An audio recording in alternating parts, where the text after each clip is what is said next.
This story begins in an office, where the protagonist works in the advertising department of the company Big Glory. What a name for a company, right? Sounds like a magic card name. The protagonist is one of those people who live solely for work, and his boss threatens him, saying the company is laying off a lot of people, and he needs to make an effort. The boss even gives him a list of potential clients to call. Despite being very tired, the protagonist starts typing until something strange happens. A strange image appears on the computer screen and everything starts to distort. When his coworker asks if Howard is okay, the protagonist, with his hand over his eyes, takes a moment to respond but says he's fine. Howard's coworker reminds him not to forget that they have dinner with the boss tonight. It might sound nice, but the protagonist thinks it sucks because in the end, they have to split the bill, and for him, who earns poorly, it's not worth it. His coworker notices that he's not into it and offers to lend him some money. Seriously, what a great coworker. He mentions that the new director will be introduced today,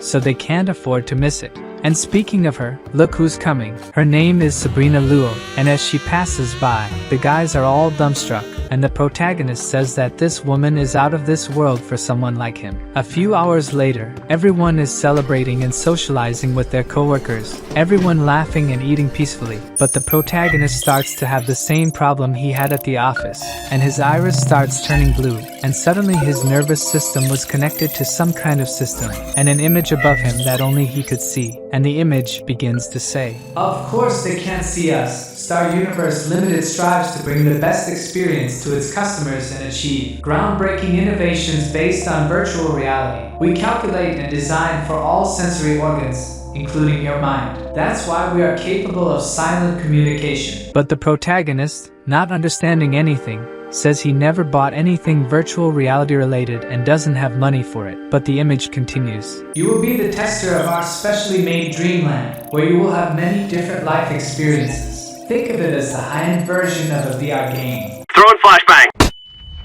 The protagonist, like any other softie, says he doesn't want any of that and that he has to go to work tomorrow. So the robot tells him that the system is capable of taking a copy of each person from real life and if he wouldn't like to live life as a different person. But before the protagonist can respond, his boss arrives with the new director Sabrina to introduce her. The boss introduces her to the employee who's the biggest suck-up he has. When it's the protagonist's turn, the director asks him his name, and he starts to introduce himself, but is interrupted by the boss saying he's nobody and that he has mediocre skills. But in reality, it's all a lie because we see that the protagonist was indeed very skilled but didn't suck up to the boss, so he resented him. Then the director says she understands and leaves with the boss. The protagonist's colleague feels a little sorry for him. When it's time to leave, everyone starts saying goodbye. Howard is upset saying he worked so hard but wasn't recognized. His friend tries to console him saying that to be recognized you just have to suck up to the boss. But in a flashback we see that this guy was a leader defending students back in school,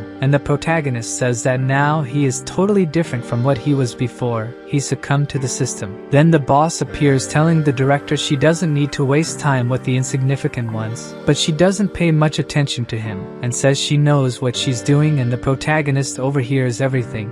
The boss, realizing he heard, gives him a hint about people who deserve to be fired. Howard gets angry and says he'll resign tomorrow. But to calm him down he asks the system to send copies of the boss and the director to this dreamland. Errors in the instructions. The system can only scan one person at a time based on the requests made. The system determined that the target to be scanned will be Sabrina. The protagonist is caught off guard and the robot says the scanning on Sabrina is complete. When Howard gets home, he gets mad at the robot because it didn't say before that it could only scan one person at a time. The system detected a strong increase in dopamine in your brain. The conclusion is, you're loving it. Howard is embarrassed by the truth thrown in his face. But he's not wrong. Who wouldn't want a hot woman as an NPC in their game? The robot says the system will be activated at midnight, so the protagonist needs to find a safe place to sleep. Howard says that's easy. The problem is he's too nervous to sleep, but the robot says it was expecting that and will interfere with the part of his brain that activates sleep and will make him sleep.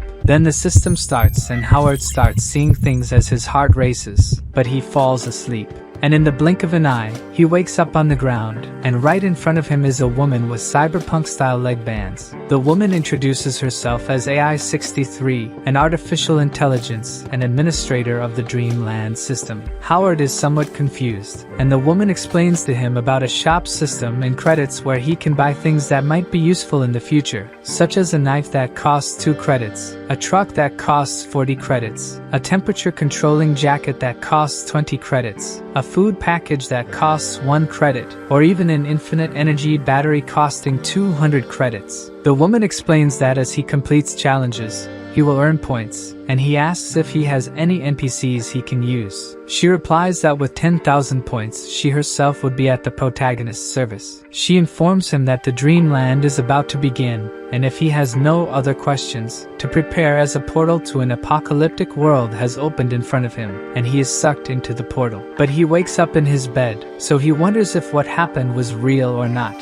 However, as he woke up at home, he believes it was just a delusion on his part, and goes to take a shower to go to work. But the bathroom has no power, so he changes and goes downstairs from his building. When he steps onto the sidewalk, the street is strange with debris and empty vehicles. He also doesn't see anyone nearby, but he starts to hear a noise that gets louder and louder until suddenly, an out-of-control plane appears and crashes right in front of him. The plane explodes, and the protagonist is thrown away but manages to survive by hiding behind a car. The mimic Dreamland Doomsday survival has started. What would you do to survive if all the people in the world suddenly vanished? The difficulty level is 0. You have 180 days to fight this battle. The protagonist doesn't stay in shock, saying, "What do you mean, 180 days?" But as Howard complains, the sound of liquid dripping sounds in his ear, and when he crouches down, he realizes it's gasoline leaking from the car. Another explosion throws him once again.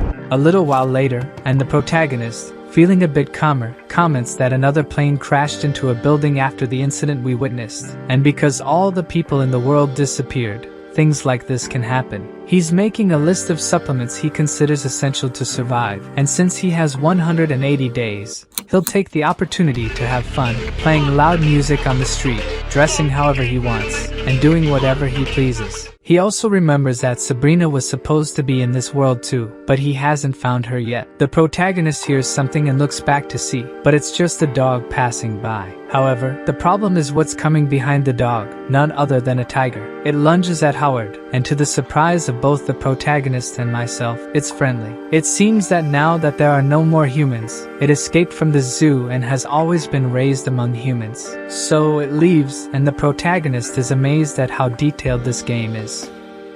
Howard starts having difficulty finding water, and without power, the food starts to spoil, and now there are worms everywhere. Without food, he won't last long. While he's carrying water in his car, he takes the opportunity to loot a restaurant and finds a generator along with a freezer with fresh meat. Now he can make that his shelter. During the day, he loots places, and at night, he plants seeds and fertilizes them with the rotten food. The guy is a genius. But after these 31 days, loneliness starts to mess with the protagonist's head. He starts seeing his friend inside the car with him, saying things. Anyone who watched I Am Legend will get the reference. The protagonist says the city has turned into a dump and there are flies everywhere, and at night, he feels worms crawling on his body. He's going really crazy. Suddenly, a light shines on his face, and he brakes abruptly, spinning on the road and hitting none other than Sabrina's car. She finally appears, and now Howard will have someone in place of his mannequin. Sabrina wakes up not knowing where she is, notices that someone has bandaged her, and she's wearing men's clothing. When she leaves the room, she notices the diesel generator and a fresh meal on the table. She finds Howard shaving. After all this time without seeing anyone, he must want to look presentable for her. Howard says he cooked for her and invites her to eat together. She reveals that they already knew each other and asks his name. He introduces himself as Howard Chin and thinks the game also managed to copy her memories. Sabrina is impressed with everything he has done, the electricity, the food. He just says he was lucky and asks how she spent this time. She says everyone had disappeared, and he is the first person she has met since then. Howard asks what her plan is from now on, and she says she still doesn't know what she's going to do. So he suggests that she move in with him. If she gets sick, she would have someone to take care of her, and they could live much better there. Without a better choice in this world, she accepts the offer. But right from the start, she makes it clear that he's not her type, and she wants to keep her distance. The protagonist is incredulous at what he just heard from her, but as the only interaction they have is with Donald, the mannequin, he accepts her terms. Sabrina explains that she won't take advantage of him, and they can share tasks. He says it's a great idea and that they should sleep because they have a lot of work to do the next day. Even without saying anything, he didn't feel good after being rejected by the girl. The next day, Howard wakes up to a loud noise and wonders what Sabrina is doing. He leaves the room and sees a bunch of boxes scattered around, so he asks her what she's doing. She says she's going to use the warehouse as a bedroom, and if he needs her, he can ring the bell. This makes him very irritated, but he controls himself and asks where the mannequin is. According to her, the thing was too scary, so she threw it away. He says she should have asked first. The mannequin was like his Wilson, the only friend he had all this time.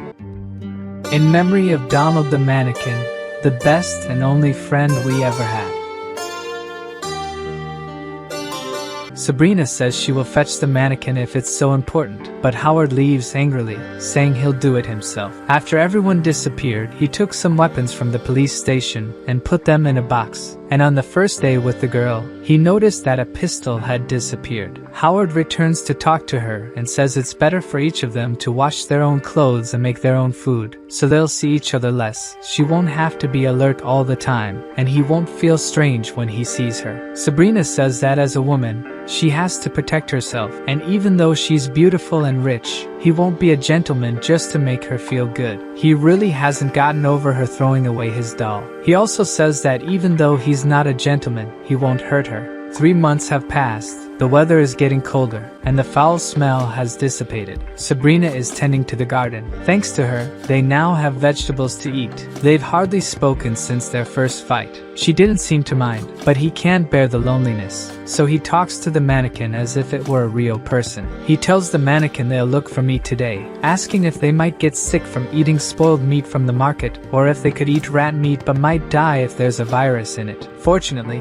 he decides to try his luck fishing. Before going, he visits his other friend at the zoo, who happens to be none other than the tiger, surviving by eating other zoo animals and what little the protagonist brings him. Suddenly, the tiger behaves strangely, running towards some deer nearby. Howard notices that the zoo deer have no antlers, so these must be wild ones invading the city. Heavy rain begins with thunder and strong winds. The protagonist realizes it's not just a storm but a typhoon approaching. He rushes to the car, asking the mannequin how a typhoon could have formed so quickly, then remembers he's in a game, and the typhoon must be part of some challenge within it. Howard also remembers that Sabrina is out biking in the mountains, and must be near the top by now. He drives back home hoping to find his only real company in this world, but only sees the pots she was caring for, all destroyed, the door wide open, and he starts calling for her. With no response, he heads towards the mountain. The typhoon worsens, and he finally finds her. The girl is leaning against a pole, and something happened. She has a serious injury on her leg.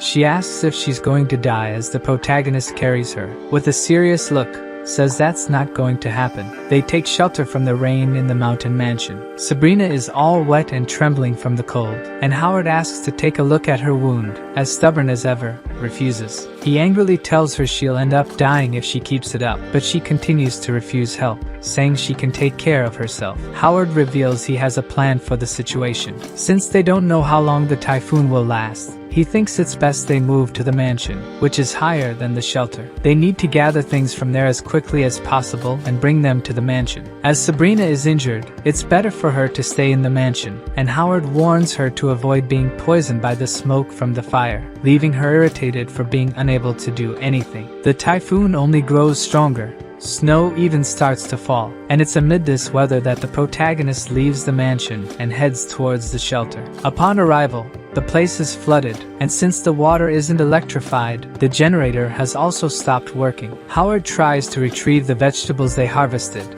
but a rush of water and wind carries most of them away. They find themselves in a tough situation, with enough food for only 2 meals, and in the midst of this, fishing or even resorting to rats is impossible. Frustrated with everything that has happened, the protagonist seeks advice from his best friend, the mannequin. With no answers from it, he heads towards his other friend, the zoo tiger. He finds the tiger covered in injuries and asks the tiger to help him hunt. The protagonist says he'll take care of him and tries to get the tiger into the car, but the tiger ignores him, sitting only at the zoo gate. Howard gets irritated, as if he were talking to a person and not an animal, and the tiger responds with a roar. He tells himself he shouldn't care so much about a game, accepts the tiger's decision, and heads to the car, leaving the tiger sitting alone in the middle of the typhoon. Howard is returning to the mansion, trying to sort out his thoughts along the way by conversing with the mannequin. When he arrives, something catches his attention. He stops the car, and Sabrina is lying on the ground. She explains she tried to fetch water to boil for them but fell and can't get up.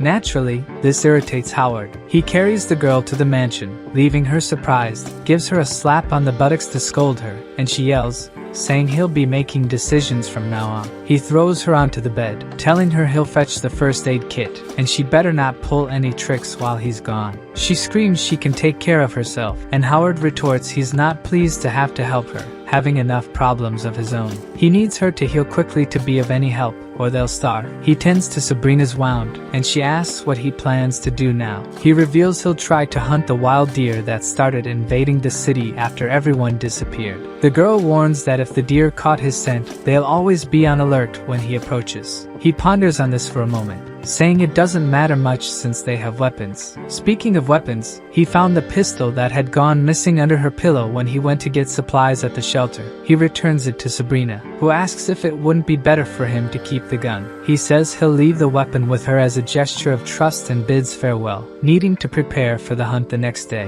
It's been 121 days since the game began. The mansion is covered in snow, and the protagonist is preparing for his first hunt. He thinks the deer must be in a suburban area slightly below the mansion, and now feels pressured by Sabrina's words. Having never killed even a chicken, the protagonist isn't confident he can kill a deer. As a precaution, he's also taking some fishing nets. Unbeknownst to him, he's being watched from afar by a pack of wild wolves. Howard arrives at the hunting spot, and the cold is bone-chilling. By the noise, the deer are nearby. He quickly turns, runs towards the sounds, and prepares to shoot, but once again the animals have fled. He's lost count of how many times this has happened. Every time, Howard hears the animals close by, rushes to them, and loses their tracks. He recalls Sabrina's words. It's as if they know all his moves, and he's just wasting time. Tired of the hunt, he heads to a river to try fishing. The current is strong due to the storm, but he's desperate for food and casts the net. The current starts pulling the net, and he tries to hold on tight because it's his only net,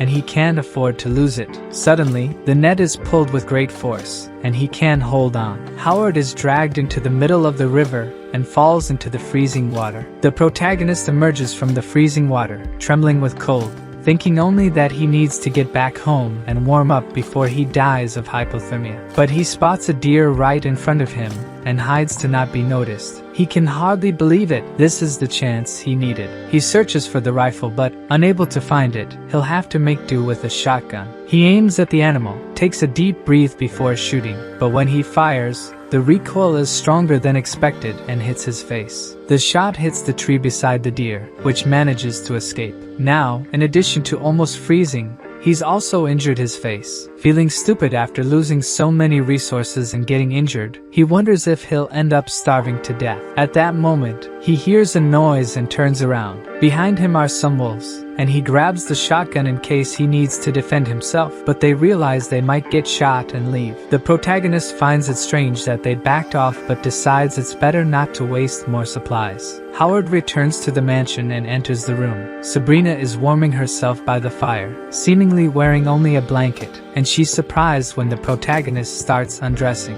After all he's been through, he just wants to warm up a bit, and she says, embarrassed that he didn't need to take everything off. Amid his clothes, she sees a photo of the protagonist with a girl in his wallet. Sabrina asks if the girl in the photo is his girlfriend, but the protagonist says she's his ex-girlfriend. She continues to be curious and asks why they broke up. He explains that he wanted a family, but the girl wasn't ready for that, then asks if she had someone before everyone disappeared. Sabrina says yes, Her boyfriend was a doctor from MIT and the head of a big company. Howard finds it surprising that such a talented guy had such bad taste in women. This time, she turns irritated. How could he say that about her? He's left speechless, and she realizes she was rude and apologizes. Unaware, the blanket falls, and her breasts are exposed. She yells for the protagonist to leave the room, and he leaves, thinking about the wonderful sight he just had. The next day, the protagonist goes after the deer again, but all he manages to do is see them from afar. Whenever he tries to get closer, they disappear. It's understandable his difficulty. Besides having a short-range weapon, he had never held a real gun in his life. He keeps trying, without success. Days go by and at least Sabrina is talking more with him. She also doesn't complain about him coming back empty-handed from the hunts. The girl is getting weaker every day, and her wound also shows no signs of improvement. Howard tells her that he set up a trap, using stakes and some leaves to lure hungry animals. Sabrina says it was risky because he is already very weak after all this time without eating, and, indeed, according to him, this trap will decide whether they survive or not. The next morning, the protagonist goes to check on the trap. Unfortunately, it's empty, but right in the corner, he sees some drops of blood on the stakes and rushes to follow their trail. Running, he begs for the deer to be dead. He desperately needs something to eat. Howard follows the tracks to a clearing and realizes he's too late. The wolves are eating the flesh of the animal that had been caught in the trap. Desperate, he grabs the shotgun and starts firing towards the wolves. Without hitting any, they flee carrying the meat. The protagonist falls to his knees in the snow. Even knowing he's in a game, he can't hold back the frustration of having failed and starts screaming in despair. The game is on day 126, and all that's left for the couple to eat is a tomato and a cabbage leaf. Sabrina says it didn't help at all, so he better eat what's left, and he asks her to stop being so proud because they're both going to end up dying anyway. Sabrina looks at him thoughtfully and begins to recount how she lived being controlled before the age of 18. Her father would lock her in the room and dictate everything she had to do. Unlike her siblings, she couldn't go out or have dreams. Because she was a woman, her father said she would one day leave the family just like her mother did, and the only way to bring honor was by obeying him. Without the family's power, she was nothing. Now the protagonist understands a bit why she's so proud. Howard says they've all been through tough times, and even though they always try their best, they're never rewarded. Maybe it didn't even make sense for him to try so hard. So Sabrina wants to know if he has any skill that makes him stand out. According to him, his skill is never giving up once he's decided to do something. For her, there are many people who work hard, but unless they have something that outshines everyone else, it won't matter. Her strength lies in being independent, and the protagonist will only know his after making an effort to do something. He asks if he'll be recognized by her if he helps her survive. It seems all he wants is to be recognized for doing something. Sabrina says she'll lose her independence if she keeps receiving his help, but since they're going to die anyway, she could be kind to him at least once. She ends up relenting, and he takes the remaining cabbage to eat and staggers out. Before going, he says if he doesn't return in 3 days, she'll find his body near a stream, and in that case, she'll know what to do. The girl is left alone in the room, trembling after hearing this. The next day, Howard tells the mannequin about the conversation he had with Sabrina. Now he is willing to do things differently, no longer going to just whine and blame others for his weakness. If he had made this decision earlier, he could have changed things both in real life and in the game. Howard looks at his mannequin friend and pushes his companion off the balcony, symbolizing a new beginning from now on. We see a feminine hand holding a cleaver. The hand belongs to Sabrina, who is standing in front of a body on the ground. It's Howard lying there, and Sabrina is about to slice her companion. She strikes, and suddenly wakes up startled. It was just a dream.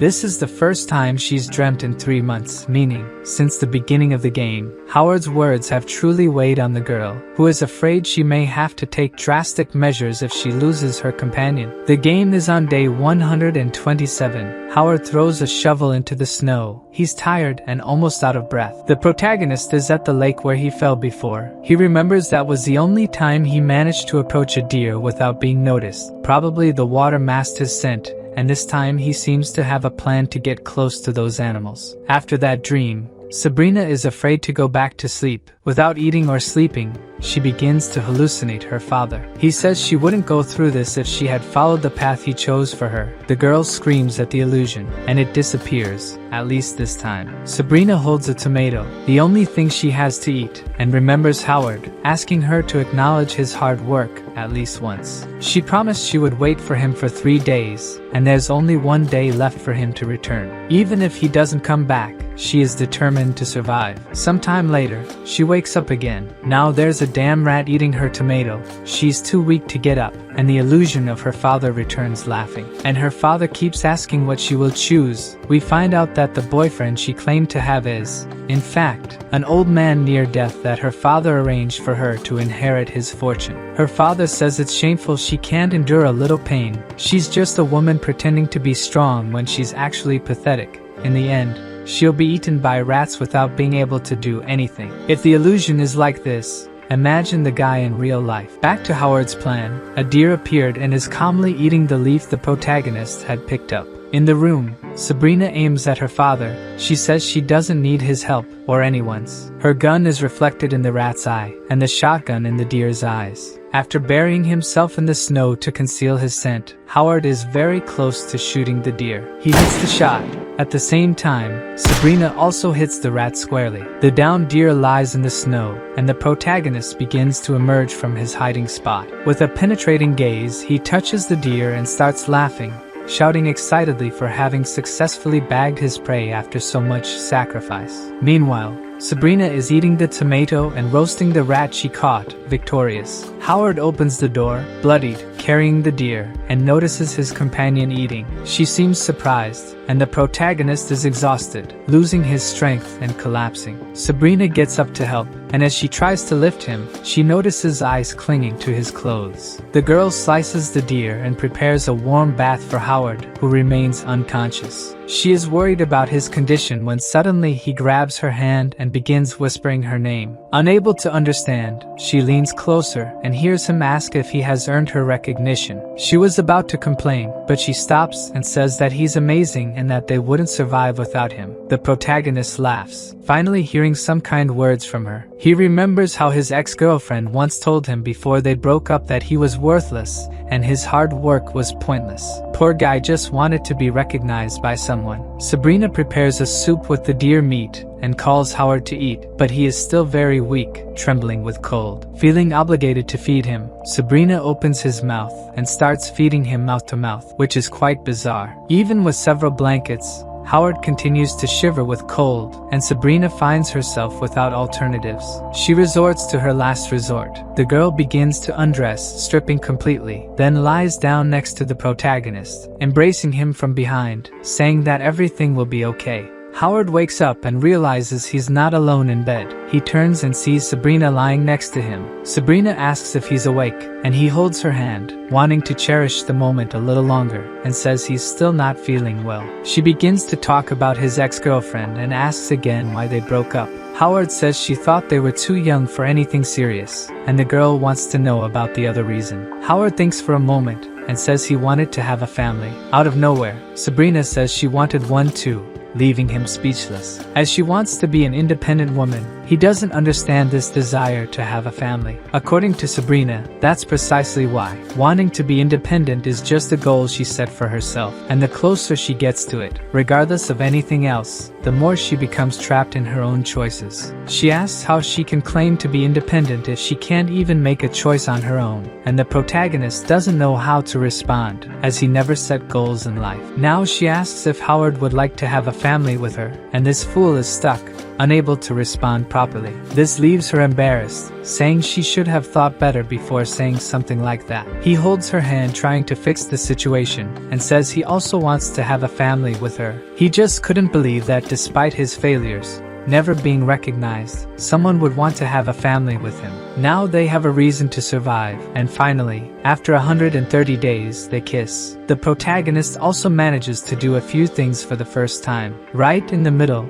Sabrina remembers being gagged by her father, and him saying it's time for her to enter the adult world. Her father says this is her final lesson, and a couple enters the room. He instructs them to do it on the couch, and they start undressing. Sabrina is forced to watch as they do what you're thinking. The sicko of her father wants her to watch to learn and do it with the fiancé he arranged for her. The guy reveals he's not even her father, and from now on, he will change her name to Sabrina Luo just to make them appear as father and daughter. Coming out of the memories, Sabrina says she'll have more appreciation for the protagonist from now on, and lies on his chest. He still can't believe what just happened, especially that a woman like her was still a virgin. A month has passed since they became a couple, and it's been a great month for the protagonist. He hasn't fully recovered yet, but he's able to work again. The deer meat ran out, and with the river frozen, they managed to drill holes and go ice fishing. Sabrina started building a greenhouse to grow vegetables, and it's almost ready. Howard hears Sabrina calling,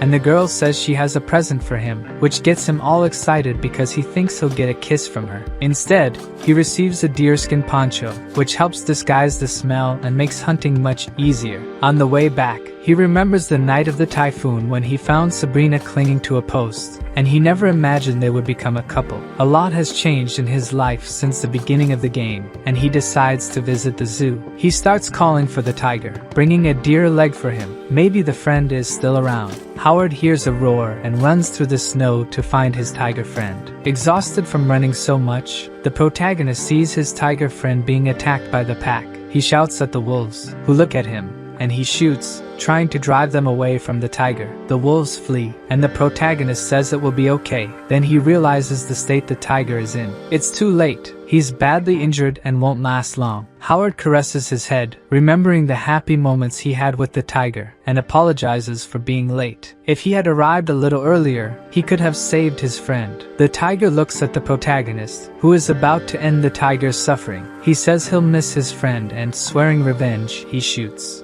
The protagonist seems disheartened, even while in the bathtub with Sabrina, and she notices. She asks if something happened, but he doesn't mention the tiger or the wolves, only stating that it's getting colder and more dangerous, and he asks her not to leave the mansion in the coming days. She agrees, mentioning the remaining work to be done in the greenhouse, and asks him to be careful outside. Who once pitted himself for lacking love, now that he has achieved what he wanted, refuses to let those wolves take away his happiness. He will do whatever it takes to keep them away from their home. The wolves run through the snow, attempting to catch a deer. Despite the agility of their prey, the wolves hunt in packs and coordinate their efforts to capture prey that cannot escape. After catching the deer, they call out to the rest of the pack, and as they run to eat, Howard, disguised in the deer's poncho for camouflage, shoots and hits one of the wolves, which falls agonizingly into the snow. Without mercy, the protagonist takes a hunting knife and finishes off the wolf. In the middle of the night, the protagonist wakes up,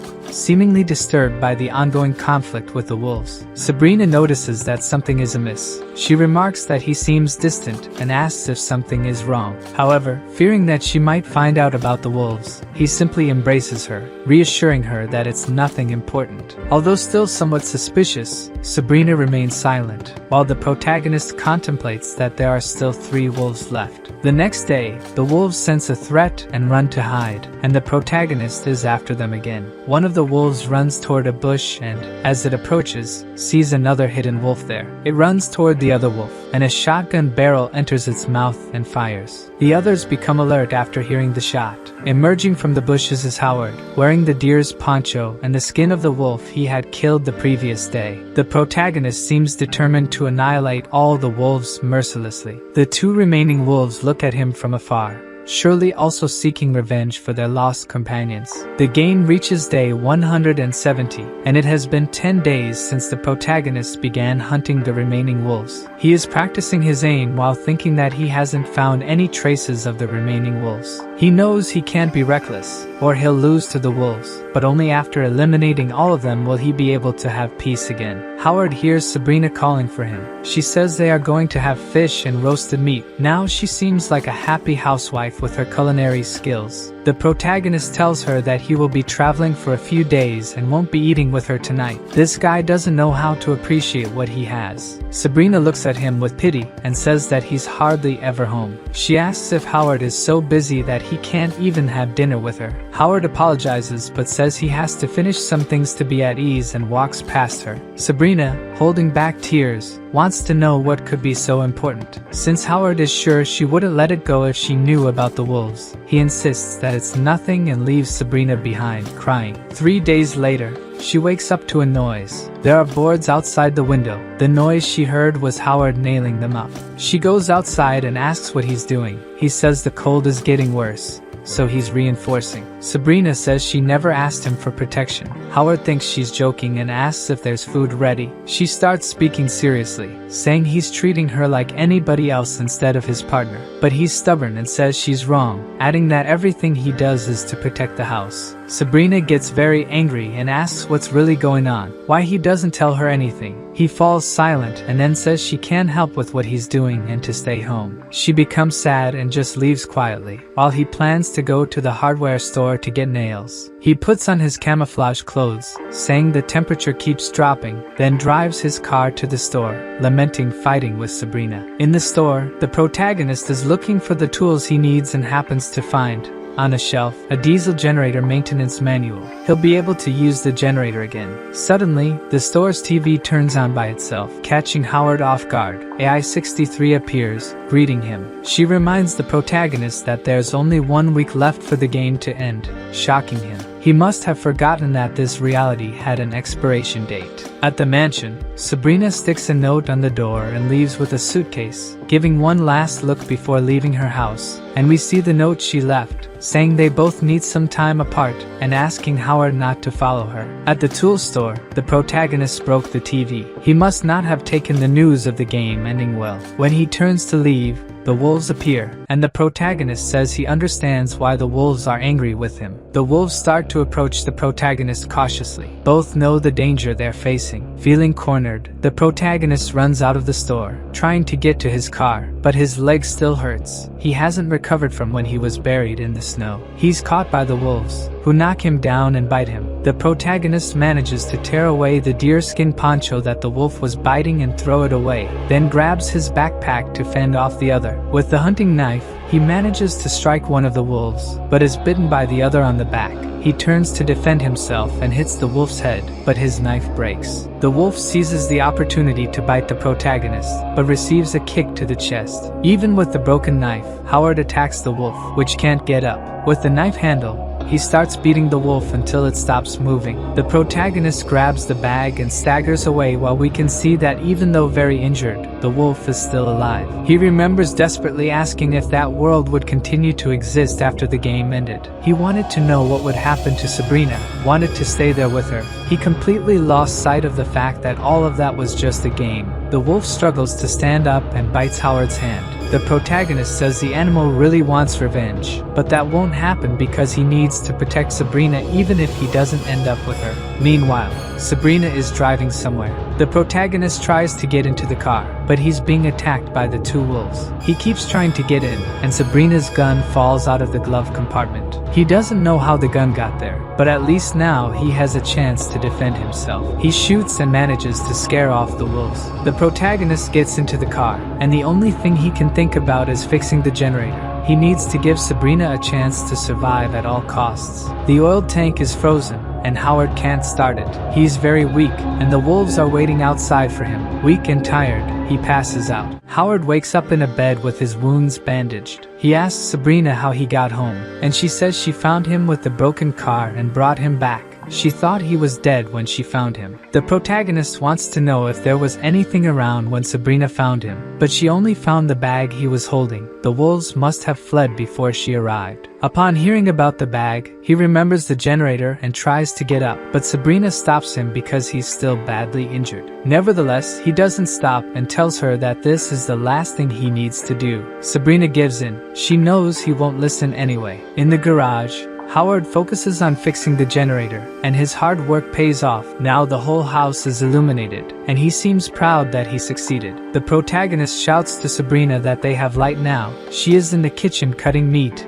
and doesn't seem excited about his accomplishment. Howard goes to the mansion's entrance, and notices a parked car. He wonders if this is the car Sabrina used to bring him back to the mansion. The car is damaged, with the airbag deployed. Something must have happened when Sabrina saved him. The protagonist approaches the car coughing. The wheels seem to be dirty with blood, and Howard finds a wolf's canine stuck in one of the tires. Surely Sabrina dealt with those wolves. Howard stands up and feels dizzy. He bends over, leaning on the car, coughing heavily. When he looks at his hand, he sees he's coughing up blood. He knows that if he doesn't find a doctor, he won't live much longer. Looking at the dent in the car, he imagines Sabrina must have hit a tree. Maybe he didn't realize the girl squashed the wolf with the car against the tree. He takes another look inside the car and then looks towards the mansion. He must have understood what really happened after he passed out. On the clothesline, we see 2 wolf skins hanging. In the mansion, the protagonist embraces Sabrina, thanking her for everything she did for him, and asks for forgiveness. She doesn't seem angry that he hid the story of the wolves and says she's making a wolf stew. He asks her to make a good dinner because they have a lot to do in bed, especially since the guy is coughing his guts out. The game only has 2 days left, and the entire city is frozen. Sabrina looks out the window and tells the protagonist that the storm has passed. He doesn't seem well,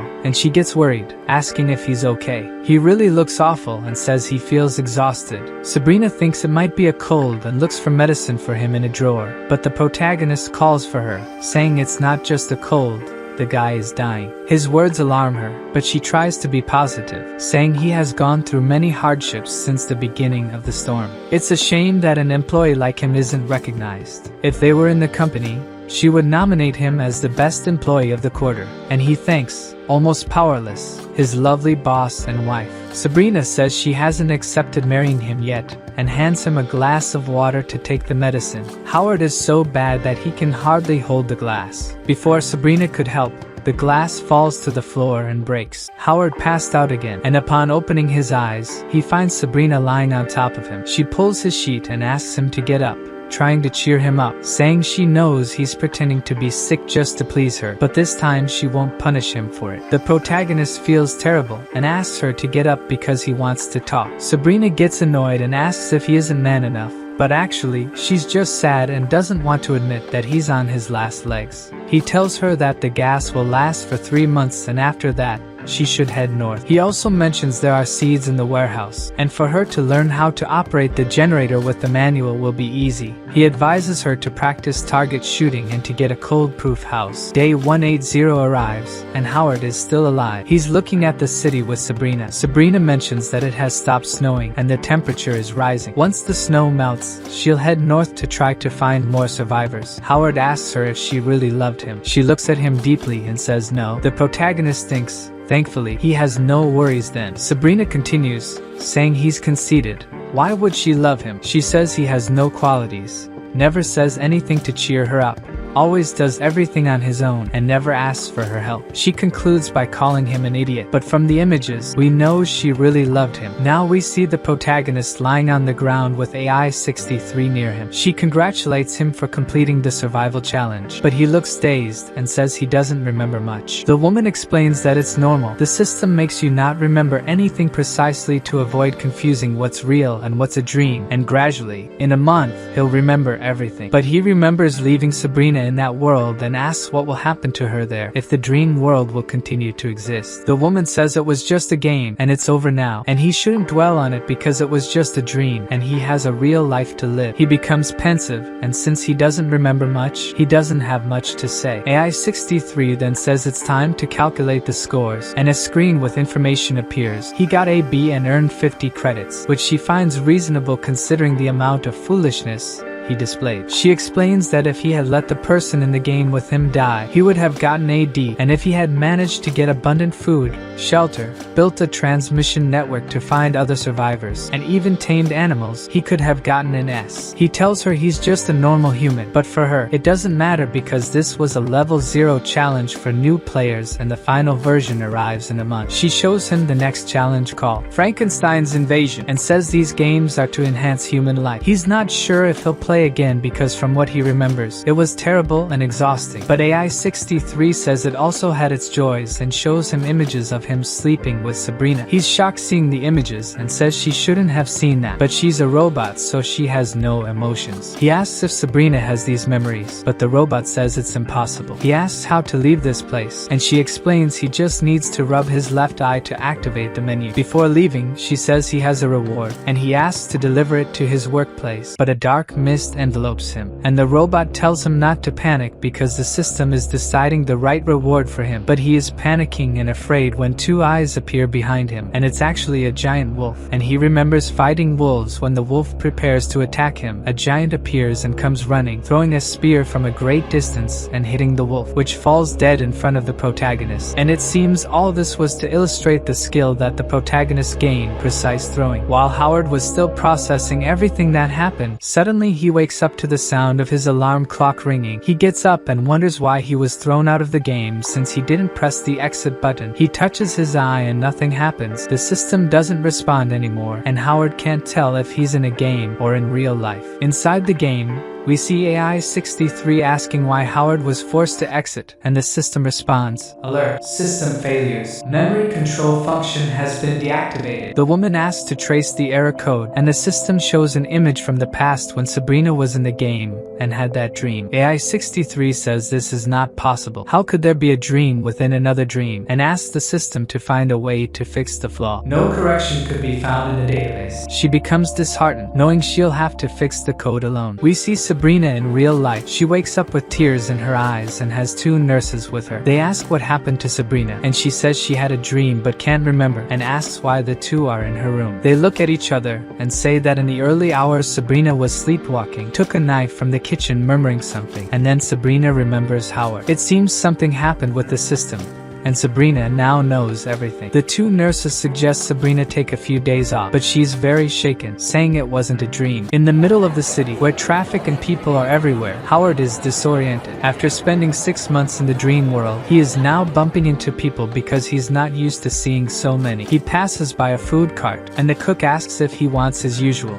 also mentioning a lovely girl and if he wants to be introduced. But he is startled when he sees Howard with his hand in the fire, thinking the dream was so real that even now he still feels the cold. The cook insists on talking about the girl, but Howard says he has a girlfriend now. He arrives at the building where he works and checks his phone to see the time, but fortunately he's not late. A hand touches his shoulder, and when he turns, he sees his friend Donald and excitedly says how long it's been since they've seen each other. But Donald, the mannequin, Donald, his friend, says they had dinner together last night. The protagonist apologizes, thinking it's been 6 months for him. Donald tells him to keep an eye out because they're trying to create a marketing department, and that will make them useless in the company. But the protagonist says he doesn't care. He's going to quit himself because the world is wonderful and he has many choices. His friend is amazed at how he changed from one day to the next. At his desk, Howard doesn't know what to do, so he picks up a contact book to start doing something useful. He tears a piece of the paper he was writing on and throws it into the trash. But something strange catches his attention, a different sensation. So he tears another sheet and tries to throw it again into a farther trash basket. He carefully aims and throws, hitting it, and mentions how throwing feels so easy. Then he remembers AI-63 talking about his reward, and how is this possible? He, like me, thought this skill would only work in the game, but he tries again to confirm, this time into an even farther trash basket. But his boss shows up right when he throws, and the paper ball hits him in the bulldog-like face. Everyone is shocked at what Howard did. His boss tells him to come to his office, and as he goes, several colleagues start talking bad about him behind his back. Only Donald looks worried. In the boss's office, they start talking, and the boss says he shouldn't have underestimated Howard. The protagonist is taken aback, but starts talking about being fired today and wanting to receive what's due. But the boss asks if he wants to leave like this, if he's forgetting something. Howard thinks he found out he talks badly about him online, but the boss is actually ecstatic and says he forgot to congratulate him for everything he taught Howard. He says the company's vice president will lead the new department and asks to have Howard on the team. That's why the boss is so friendly with the protagonist now. If he doesn't treat Howard well, he'll be out on the street. The tables have turned, folks. Donald is surprised at how the protagonist was transferred like this. While they're talking, the boss's brown nose comes to confront Howard, asking why Howard was called and he, as team leader, wasn't. But the boss's shadow appears, shouting at him to shut up, and he's also with the vice president introducing Mr. Lu. He asks if the guy doubts his ability to select employees. The brown nose apologizes and says he didn't mean that. The boss calls him a pig and says he won't be the team leader anymore. From now on, Donald will be, who promises to do a good job. Look at the idiotic face the brown nose makes. The boss also says Howard doesn't need to work today. He should pack up for the new job. Howard doesn't understand why he's being so flattered. The vice president also takes the opportunity to announce that there will be a party for the new department, and he should attend, also telling all employees that there won't be any layoffs and they should work properly. And as Mr. Lu is leaving, it's finally revealed in his thoughts that all this was asked by Sabrina. Donald is trying to manage his team, but no one is interested in what he's saying, and they say just because he's the leader now doesn't mean they'll work more just because he's saying. Outside the building, Howard is talking to his mother, saying that with the raise he'll be able to pay off the family's debt. He's interrupted by a beautiful woman, saying she's the leader of the new department team he'll be a part of. Her name is Sandy. Howard greets her, and when she mentions where the party will be, he thinks it's at the mansion where he lived with Sabrina, so she suggests they go together. As they walk,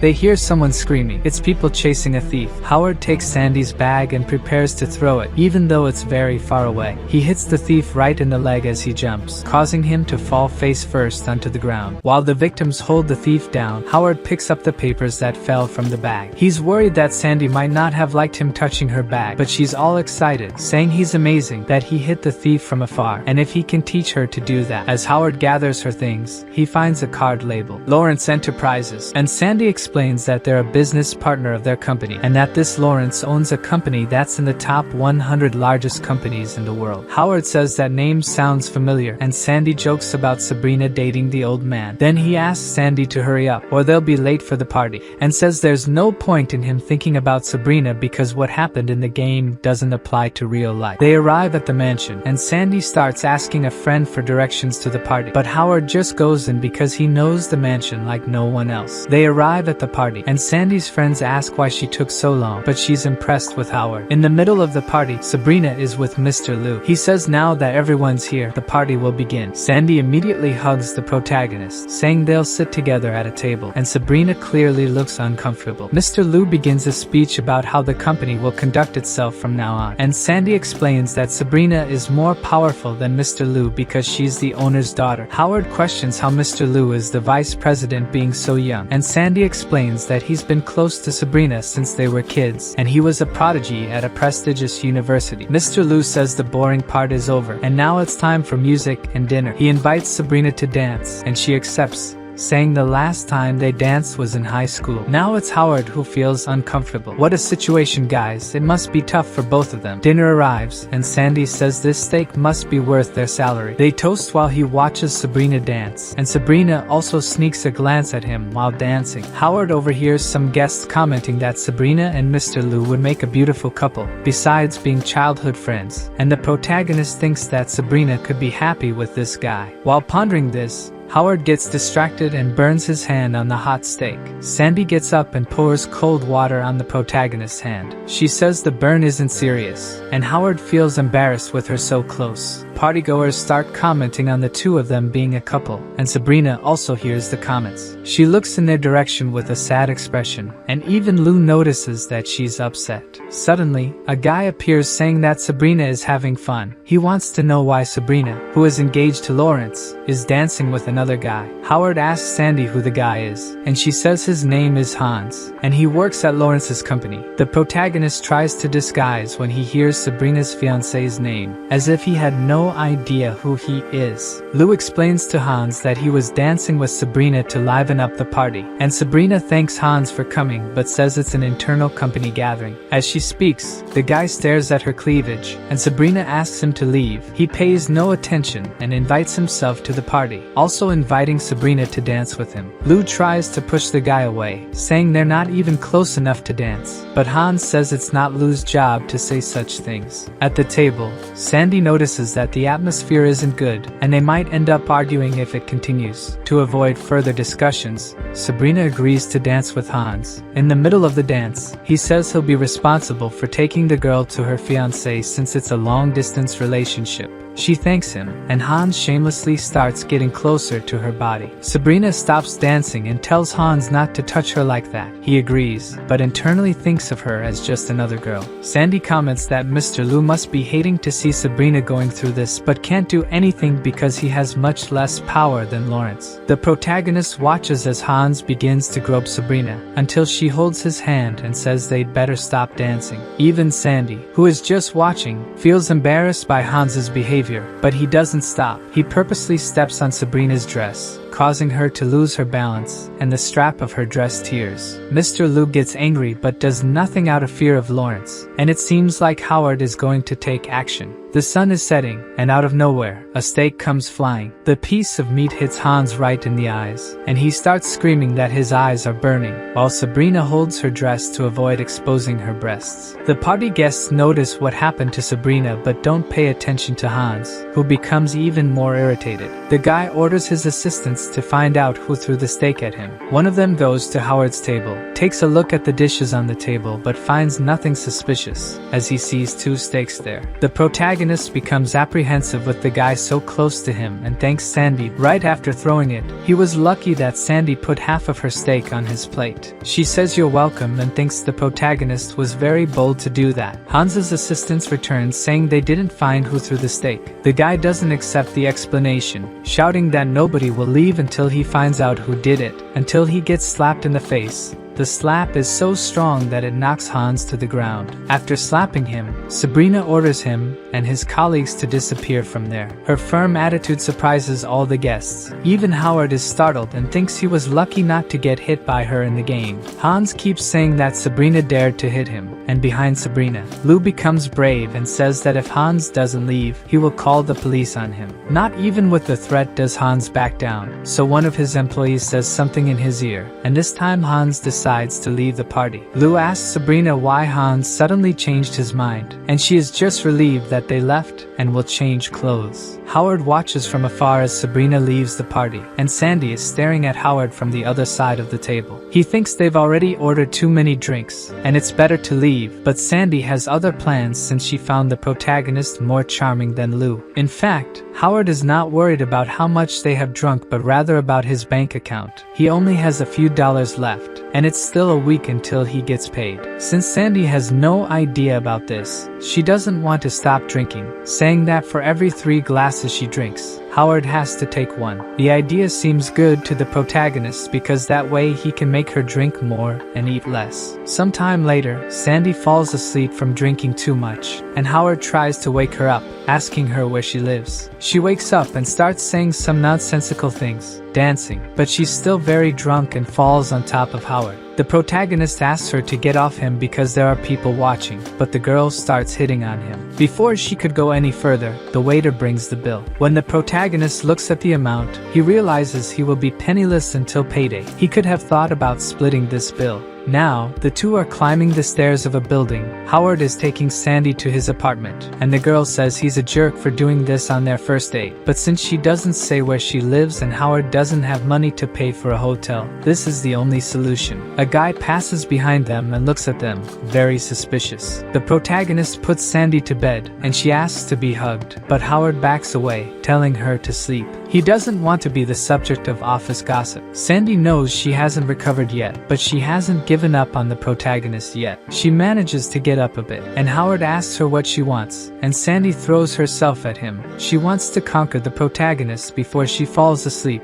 Even though he likes what he sees, he holds Sandy's hand and says it will be a disaster if they go all the way. The girl doesn't listen and continues to approach. If it continues like this, Howard won't be able to control himself, but she stops. And when he looks at her, the protagonist sees that Sandy has fallen asleep. She belches in his face, and the smell is so strong that Howard sobers up. He puts Sandy back in bed once again and goes to sleep on the couch. Someone opens the apartment door, and Howard wakes up with light shining on his face. He gets up and sees that a guy has entered his apartment. The guy goes straight to the room where Sandy is sleeping and stares at her. Howard appears in the bedroom door, asking the guy what he's doing and how he got in there. The guy tells the protagonist to speak lower, and says it's his turn to have fun with the girl. Howard is shocked by the response and grabs the guy, telling him to leave the apartment, but the guy retaliates and throws the protagonist to the ground. The guy focuses on Sandy again and says he owes the protagonist a favor. Since they're both men, he thinks the protagonist will understand him. There's something wrong with this guy. And of course, Howard doesn't understand the guy. He grabs a chair and uses it to attack the intruder,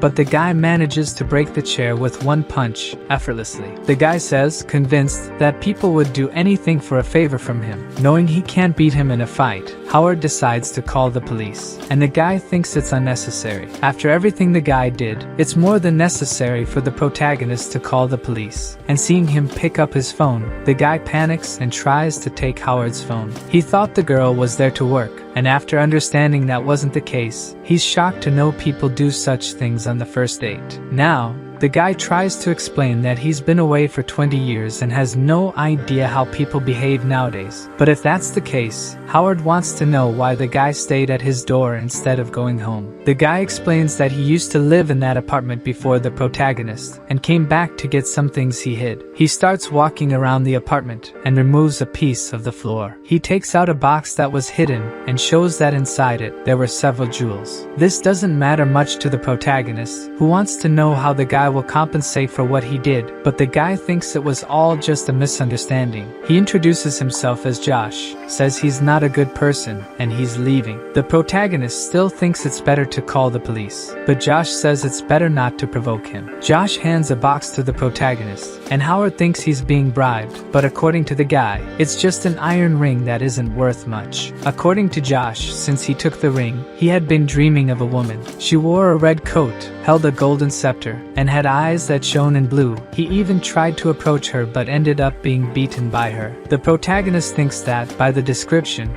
she looks a lot like AI-63. The guy leaves, and Howard stares at the box. Before Josh leaves, Howard asks if the guy really thinks that's a bribe, but he doesn't say anything and leaves. The protagonist wonders if that box could have any relation to the game, and when he opens it, he sees a ring with a red stone inside it. The stone seems to have made some connection with the system through Howard's eye, and a light emanates from the box. A hologram very similar to AI-63 appears and claims to be the developer of the dream system, bringing a warning message for whoever tests the system. The hologram states that the person has fallen into a trap, leaving Howard shocked upon hearing this. It continues, saying that the game can make the person confuse what is real and socially acceptable. Their mentality changes without them noticing, and when they return to reality, they cannot differentiate between what is real and the game, often committing obscure acts. Despite the developers' protests, the game's financiers like this. The hologram urges the person to be attentive to the changes and not to be swayed by impulses, mentioning that she left communication devices scattered throughout the game's challenges to help the user escape the system, and asks the protagonist to come to her. The message ends, and the protagonist thinks that the developer resembles AI-63, but he doesn't think he would do anything out of the ordinary. He wonders if Josh met AI-63 20 years ago, and he only learned about the game after moving into the apartment. Perhaps the ring has some connection to the system. The protagonist continues holding the box when his phone rings. He stayed up all night and now has to work again. Sandy also wakes up due to the noise, and by the way she's dressed, she definitely thinks something happened between her and the protagonist during the night. They both go to buy breakfast at the stall together. The owner is happy for Howard to have someone, and doesn't even charge for the purchase. Howard doesn't seem thrilled about the relationship,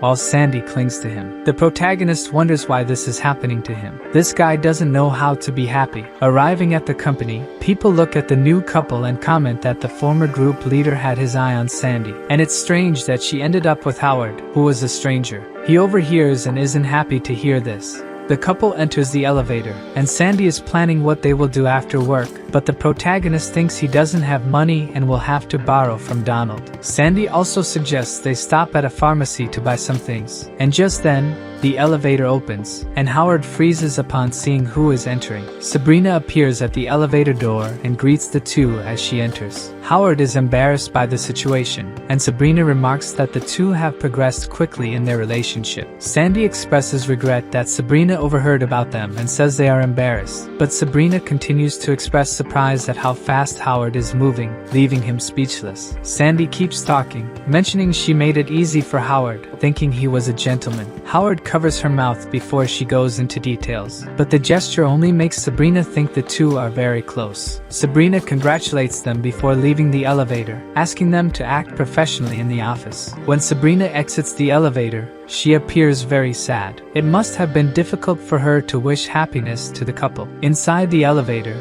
Sandy criticizes Sabrina for asking them to act discreetly at work, and Howard also thinks it's better for them to be professional while working. Sandy lets go of Howard's arm and starts throwing a tantrum, saying he's not supporting her. She wants unconditional support and asks if the protagonist has ever thought about starting a family with her. Talking about family makes him think, and Howard decides he should prioritize his relationship with Sandy. Sandy hugs Howard and says she'll wait for him after work. Before leaving, she mentions that the protagonist could be a bit more aggressive. In Sabrina's office, Mr. Liu remarks that she's overexerting herself, as she doesn't even have time for lunch. According to Sabrina, she's too busy with the new department, but from Mr. Liu, who knows her well, this is just an excuse because she's anxious. He leans on Sabrina's desk and asks if Howard is the reason she's feeling this way. Sabrina is shocked but denies knowing what he's talking about. Mr. Liu looks back, and Howard is entering the room. He mentions he has finished a task, and Mr. Liu asks the protagonist to show his work. Facing Howard, Sabrina tries to avoid eye contact. Mr. Liu evaluates Howard's work, and neither the protagonist nor Sabrina can look at each other. Sensing this, Mr. Liu asks what Howard is thinking about, and the protagonist explains that he was looking at a plant, examining the seedling on Sabrina's desk. His heart races as he asks if it's a tomato plant in the pot. Sabrina's hands tremble. She looks at Howard after hearing the question and says he seems to know about tomato plants. The protagonist claims he knows these plants well, while recalling Sabrina growing tomatoes in the game. She appears moved and asks if he has seen these plants somewhere before. He says he has, and his heart tightens as he remembers AI-63's warning that everything he experienced was a game, the developer's warnings, and his new girlfriend. He recalls Sabrina smiling at him in the game, but ultimately lies that he saw tomato plants in his hometown. Mr. Liu asks why Sabrina is growing tomatoes in the office, and Sabrina seems disappointed, but quickly changes her expression and says she must have planted the wrong seeds. In the bathroom, Howard washes his face, trying to stop thinking about Sabrina. He still can't separate Sabrina from her game counterpart in reality. In her office, Sabrina is relieved to have disguised that she remembers the protagonist. Still in the bathroom, Howard realizes he has already fallen into the game's trap and focuses on getting Sabrina out of his head. Holding the tomato plant, Sabrina also decides she needs to forget about what she experienced with Howard. From now on, they will live as if they don't know each other. Donald lends money to Howard, saying that now his friend's expenses have increased. At the end of the day, Sandy is waiting for Howard. He has decided to take his girlfriend out to dinner and make her happy, but when he steps out, he sees her talking to the former team leader. The guy claims to be concerned about her, and the protagonist joins the conversation, wanting to know what's going on. Howard asks if she's okay, and the other guy says that, unlike the protagonist, he's honest and leaves after saying what he wanted to her. The protagonist tells Sandy to ignore the guy, but she seems shaken by what he said. She lets go of Howard's hand and says she wants to break up with him. Sandy explains that they don't know each other well and asks about the value of his family's debt. The protagonist calmly says it's $200,000 and Sandy panics. The debt is much larger than she had imagined. She thinks it's best for them to go their separate ways. Sandy isn't from a wealthy family and assumes she realized the protagonist wasn't really interested in her. She only wanted to be with him because she hated how Sabrina always attracted guys. Sandy confesses that she doesn't deserve such a good guy and asks him to forget about the previous night. Howard thinks it's not the first time a girl has left him. His first love also left him for the same reason. On his way home, he's embarrassed by his debts and doesn't know how he's going to pay off everything he owes. When he opens the door to his apartment, the protagonist realizes something is wrong. There's a pot on the stove, and Josh is on his couch, all beaten up. After the day he's had, Howard loses control and grabs Josh by the neck. He can't stand the guy invading his home and using his things. Josh begs to stay at the house for a few days. He has nowhere else to go and was beaten up when he tried to get a job, but the protagonist has no pity and kicks him out. Alone at home, Howard goes to see what the guy was cooking. When he opens the pot, there are some mushrooms floating in a strange broth that doesn't seem edible. The protagonist tells the homeless man to come back inside, and Josh is apprehensive about the change of heart. Howard says Josh's food was incredible. It's as if he had eaten something prepared by a chef, and the guy says he knows how to make some dishes. Now, the protagonist wants to know how the guy couldn't get a job and still got beaten up, even though he's so talented. Josh explains that he's an ex-convict. He doesn't know how to deal with technology or make a decent resume. So Howard invites Josh to open a restaurant, and the guy agrees if the protagonist doesn't mind his criminal record.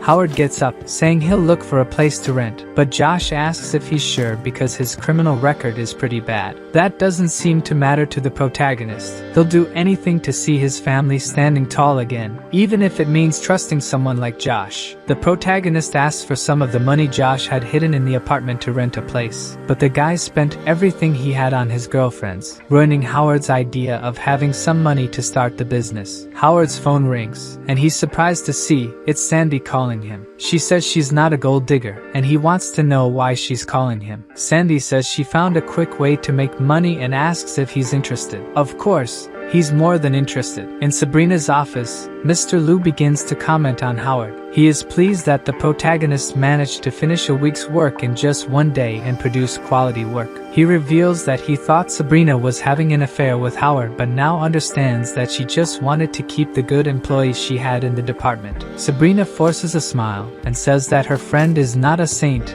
and should change his secretary. Speaking of her, the girl appears, calling for Mr. Liu. Looking at the secretary, Sabrina remembers her father using this employee to teach spicy things to his daughter. Mr. Liu tells Sabrina that they have already agreed not to talk about each other's personal lives and leaves. The protagonist feels like an idiot for believing Sandy's idea. The girl introduces two friends, explaining that the three of them do live streams of a different kind from the conventional. Just by looking at how they are dressed, the protagonist notices that there is something strange and asks why they are dressed like that. They dress like this to attract more attention and thus attract more viewers, which means more money. One of the girls, Flatty, explains that the protagonist will have to wear the clothes they prepared for him and throw darts. Sandy offers Howard half of what they earn tonight. It seems that it will depend on the protagonist whether the live stream will catch the public's attention or not. Desperate to earn some extra money, the protagonist is willing to do anything. Flatty wants to know why Sandy called Howard to participate. It seems that, given the kind of things they do, this won't be very exciting. Sandy says it would be good to do something new, and the other girl begins to complain that Sandy is not the owner of the channel to decide things alone. She thinks it's better for them to do something more thrilling with Howard. The three look when the protagonist finishes dressing. He is wearing some very exotic clothes. It seems that the content they produce is indeed quite different. Flatty thinks the outfit looks perfect on the protagonist, just didn't like the mask much. Chubby believes Howard covered his face out of embarrassment for wearing such clothes. Clearly, he wouldn't want to be recognized dressed like that. Sandy explains to the protagonist that there's been a change of plans. They're going to add an electric mesh to the show. It seems Howard's reactions to the shocks will draw attention. Sandy tries to reassure the protagonist that it's safe, and Howard is determined to endure this embarrassment for money. The girls start the live stream, introducing a new challenge, shooting darts at an electrified coating. If the protagonist misses the target, he'll get a shock, and to demonstrate the intensity, Chubby throws a piece of meat on the floor, which gets toasted when it hits the net. Definitely not safe. Finally, she introduces who will take on the challenge. The protagonist, looking very unhappy in his leather outfit. Chubby says the protagonist will throw 10 darts and asks the audience to send virtual gifts to support him. As the girls watch the viewer count rise, Sandy tries to lower the voltage of the net, worried about the protagonist. But Chubby holds Sandy's hand, making her angry because she doesn't want to lie to the audience. This girl doesn't care at all about Howard's safety. Sandy says Howard could get hurt, but Chubby starts yelling on the live stream that people risk their lives every day, and she won't deceive their viewers. She says the protagonist also has to make an effort. If he's going to be a hindrance, he should leave. Howard then raises a dart ready to throw, narrowly missing Chubby's head. It could have hit her face. He hits the target on the first try and asks if that's enough. Chubby is surprised and decides to increase the challenge. Sandy protests that Howard is already far from the target,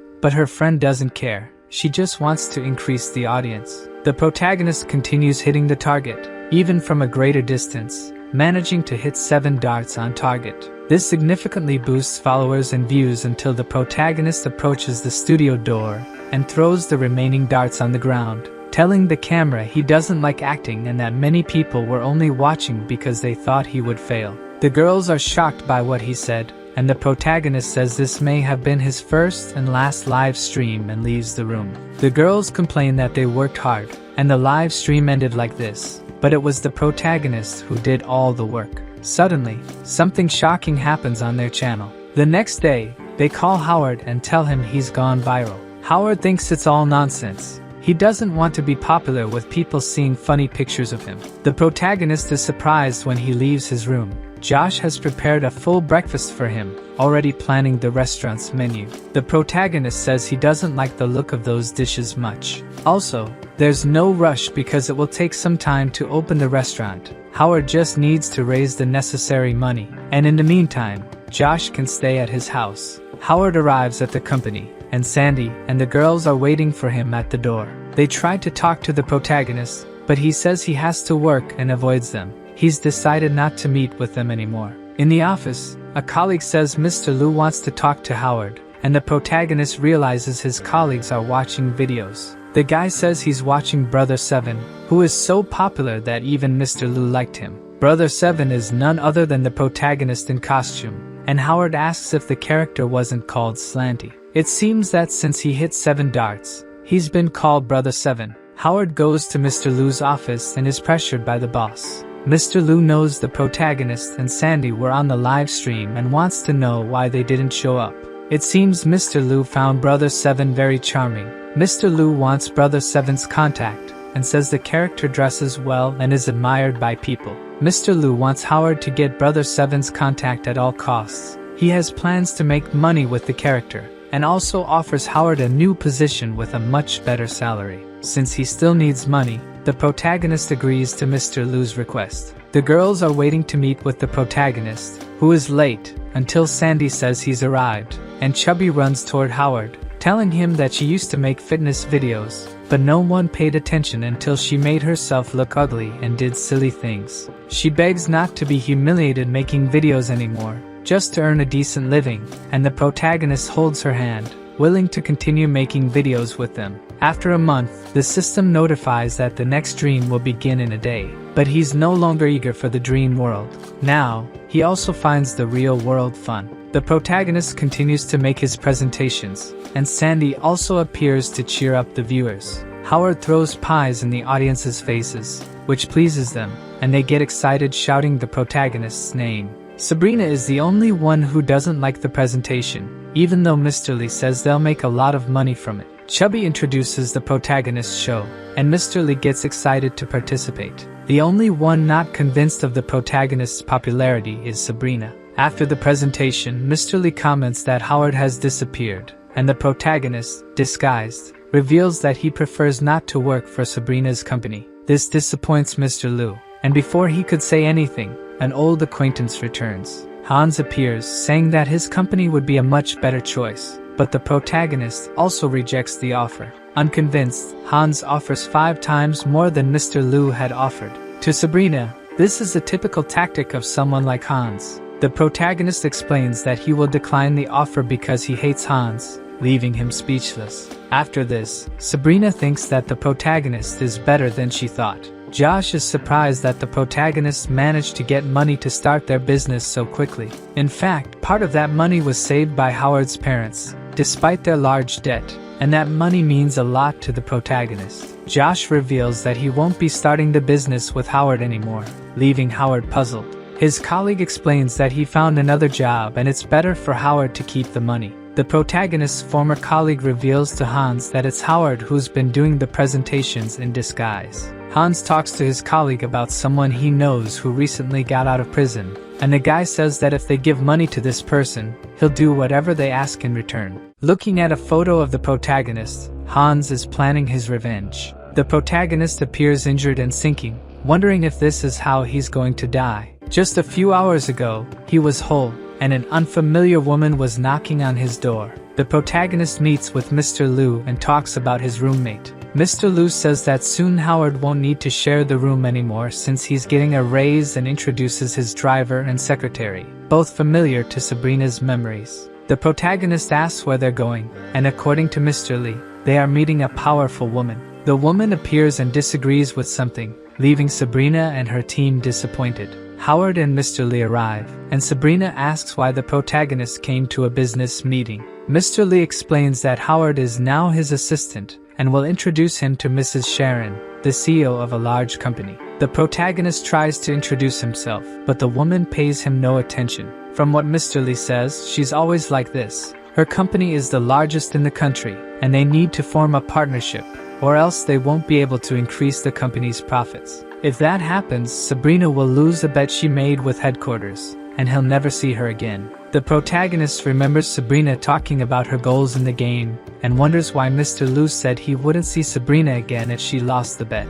Mr. Liu wants to try another meeting with Sharon. She holds grudges against Sabrina's father, so the young woman thinks it's useless to try again, believing that there are only 3 days left until the end of the bet. Sharon's company is the only solution Mr. Liu can think of. As if things weren't bad enough, Hans appears, saying he will take Sabrina to Lawrence's house. Mr. Liu intervenes, saying that Sabrina hasn't lost the bet yet, but Hans insists that Sabrina must meet Lawrence to get married as soon as possible to accelerate the cooperation between the companies. The girl is disappointed but agrees to go with him. Watching this, Howard thinks that the marriage is just a form of negotiation. Mr. Liu doesn't think Sabrina's father would agree to this, but according to Hans, this is the only way to save the company. Putting everything together, the protagonist concludes that Sabrina must have bet her performance at work, and if she didn't reach the goal, she would have to marry Lawrence, the super rich guy who might even be in another country. Sabrina asks Mr. Liu to stop arguing because she knows how her father operates, always manipulating and deciding her future. Mr. Liu asks the protagonist to go back home and leaves with Sabrina,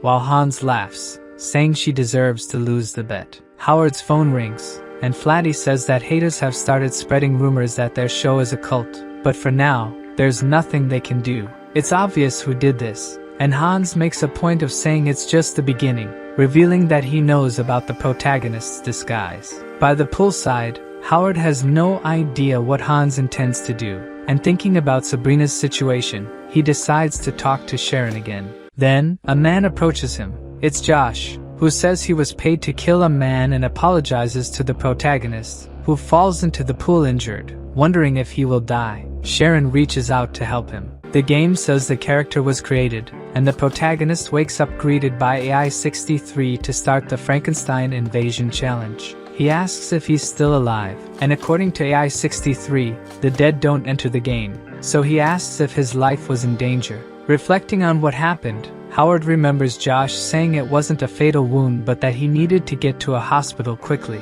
If he didn't disappear, both he and the people around him would end up in graves, and the protagonist wonders why everything has to be so hard for him. With no choice, he decides to face the game. Before going, AI-63 warns that it's better to take some tools or he'll die quickly, but he ignores it. This time, he will train intensely to become a better fighter. Starting the Frankenstein Invasion Challenge, he is in the role of a surviving warrior who needs to fight and explore, and has 180 days before destruction. With a bulletproof vest and a gun, the protagonist believes the challenge shouldn't be so difficult. A liquid splashes on his helmet, and as he looks for its source, he sees a giant gorilla devouring another soldier. Running for his life, he will have to fight against this type of monster this time. The protagonist enters a ruin to take cover and considers whether he should use his gun against the monster, which is coming toward him. Instead of the gun, the protagonist grabs a piece of iron and hits the ceiling with it, causing part of the structure to collapse on the gorilla.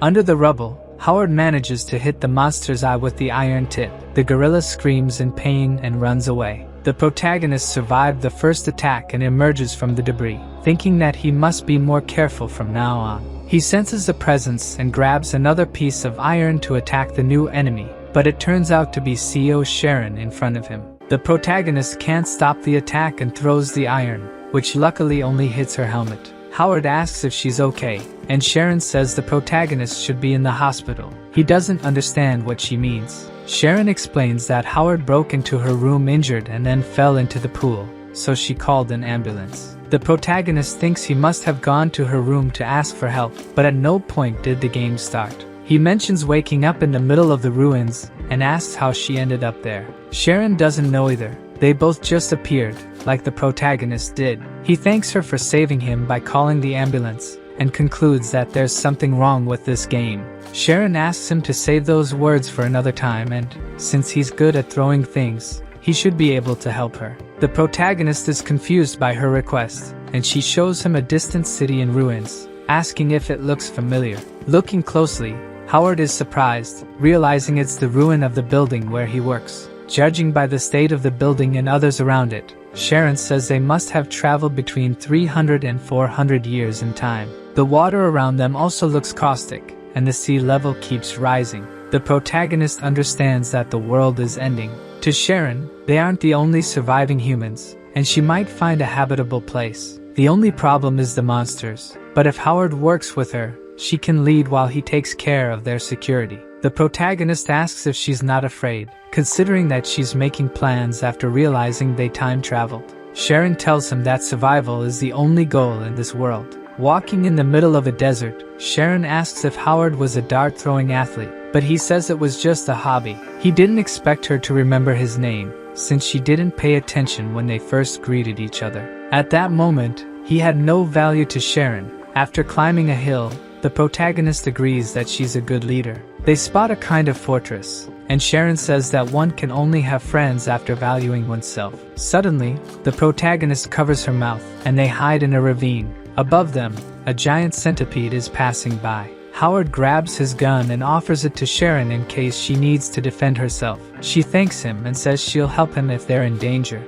They reach the fortress after the protagonist makes sure there are no monsters nearby. The place is very clean, but it's strange that they haven't seen any humans, until Howard finds something that surprises him, a kind of military fortress. Sharon notices what appears to be an eagle's nest on top, although a nest shouldn't be that large. She barely finishes speaking when the protagonist tells her to move away. A giant, radioactive-looking eagle is attacking. Sharon tells the protagonist to hide, but he doesn't take a single step, only telling her to protect herself. She thinks he's crazy. There's no way he can kill a monster like that with pieces of iron, but that's exactly what he's planning. The protagonist remembers when Josh held a knife to his neck and he did nothing to defend himself, only listening to Josh talk about how easily he could be destroyed and how, even if he wanted to, Howard wouldn't be his boss. When this dream ends, the protagonist wants to remember at least how fearless and brave he can be. The eagle approaches,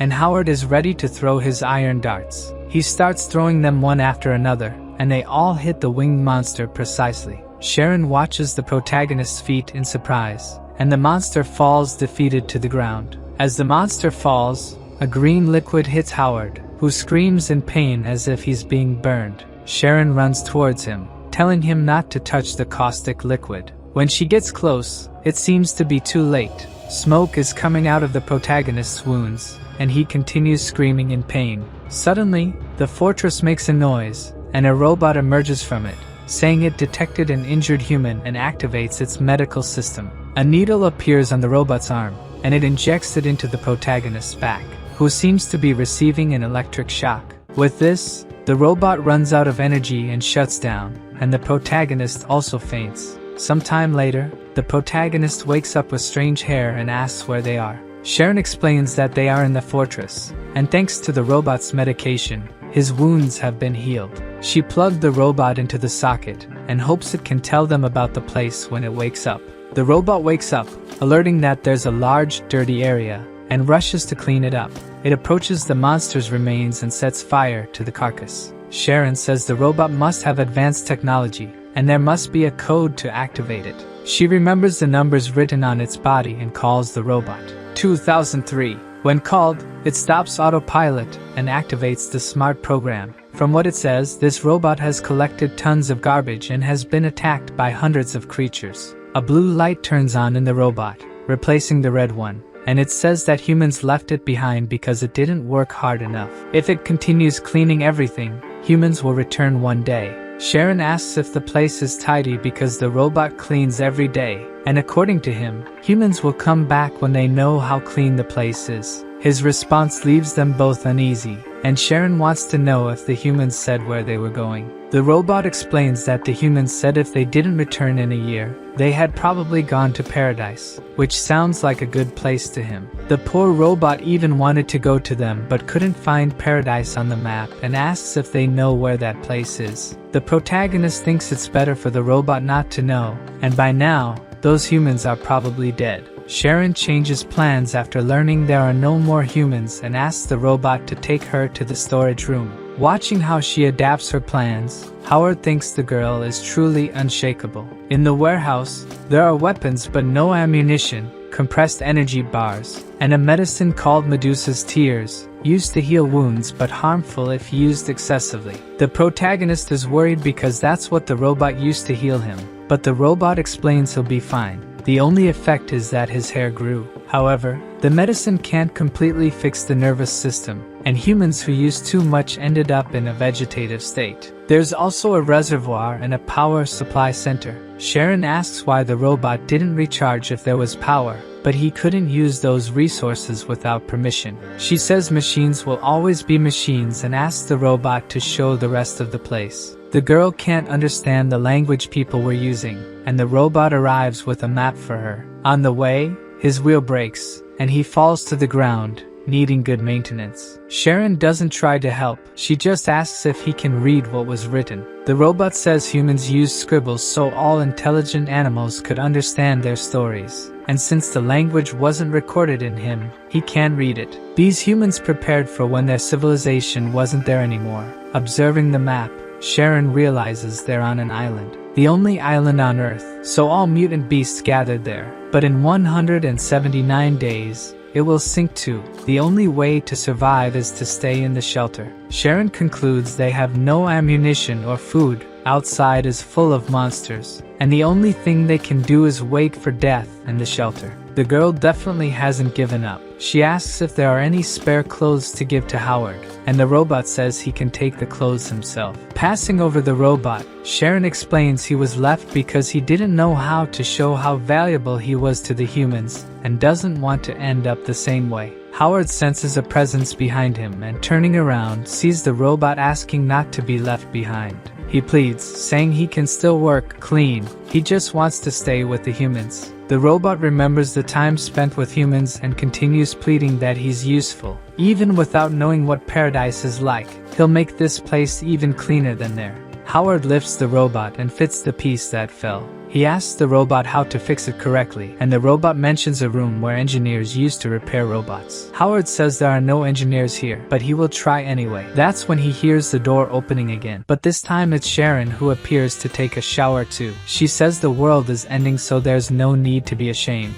Howard thanks Sharon for the clothes, and she tells him their situation isn't good, but they can still survive. She asks why humans would leave this safe place, and based on what Howard heard from 2003, they were looking for a place. Sharon explains that since the world will soon be destroyed, it would only be worth risking if they went somewhere that could protect them from destruction. She needs time to verify information from records, and with the sea level rising, monsters will gather on the island. Sharon hopes that they can continue working together, with her deciphering human language and him protecting them both. Howard is still surprised by how bold she is. He agrees to protect them both and notices she had a hidden weapon in her robe. He wonders if this is a female habit, since Sabrina did the same. Sharon is relieved he remained composed, as a mental breakdown would ruin their chances of survival. Howard wonders if she was considering threatening him if he didn't agree with her. She's not afraid of him, just afraid of losing her helper. It's amazing she's not shaken. Alone in the bathtub, Sharon thinks the protagonist is just an ordinary person and will be easy to deal with. Repairing the robot, Howard thought it was broken since it didn't say anything, but the robot explains it can't fully understand human language. Howard doesn't care what Sharon does as long as it doesn't interfere with his beast-killing training. The robot warns fighting beasts is dangerous, but Howard has no choice, having almost been destroyed by them in his own world. He vents about his problems, and how everything he achieved was crushed effortlessly by someone. For him, death is surrendering or fleeing, so he'll move forward. The robot asks if the other world would be paradise. Howard explains his paradise is being home. If he can overcome this challenge, he can save that home. The robot is excited to help and would like to heal him. Howard asks not to be called Master, unless it's a robot more like a girl. On the second day of the challenge, Sharon notices Howard has readied the robot, the closest thing to a warrior he has. The robot shows Howard the giant arrows humans used to use, placed in carts around the walls for defense against monsters. Leaving the warehouse, they encounter Sharon,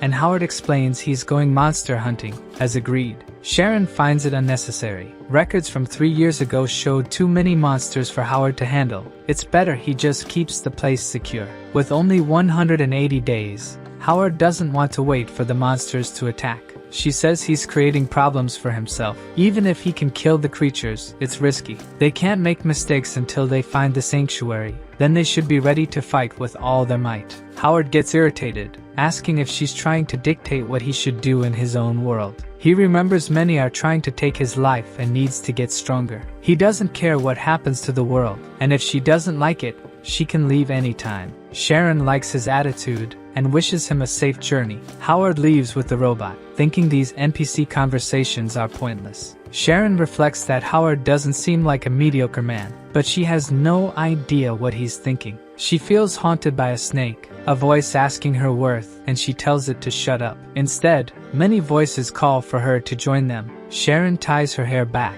trying not to think about the voices. She had another psychotic episode. She knows from past experiences that she'll die if she stays alone, and needs to improve her relationship with Howard. The robot notes Howard's tone was different, thinking if he had been firmer, he wouldn't have gone through so many bad things. After his first dream, he wrongly thought everyone was good. He remembers the woman who said Josh wasn't bad, but was with the wrong people again. Howard is determined not to create fantasies about human nature. Saving people is for heroes, which he is not. Even trying, the robot doesn't understand what he means. They encounter a mutant wolf pack. The robot warns of danger, but Howard wants to attack them immediately. He embodies his hunter self from before, needing to survive at all costs, and shoots the wolves one by one with arrows. The robot observes from afar as Howard fights mutant wolves. He's strong enough to take one down with his bare hands, but the wolf's corrosive blood splashes onto his hand. The robot warns against fighting unarmed,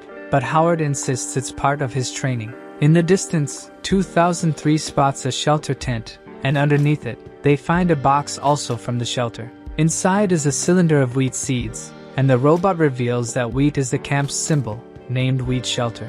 There used to be several shelters, each with a function, but the advancement of corrosive waves turned them into wastelands. The functions of the shelters sound familiar to the protagonist, like a survival game where the player must explore and build. The robot reveals its cultivation ability. It can produce soil from rocks and fertilizer using beasts. Upon their return, Howard says they'll start cultivating in their spare time. 2003 is excited, but Howard acknowledges the plants will die when the corrosive ocean rises, believing it will help when humans return. AI63 mentioned the game's challenge is to see how humans' future can be improved, even though the protagonist won't be there to see it upon their return. The robot believes that if the shelter regains its glory, humans will surely return. Paradise doesn't compare to what the shelter once was, an irreplaceable place. Howard asks if the shelter was their home, and the robot confirms. After destroying more monsters, the robot warns that the protagonist's fight points have dropped.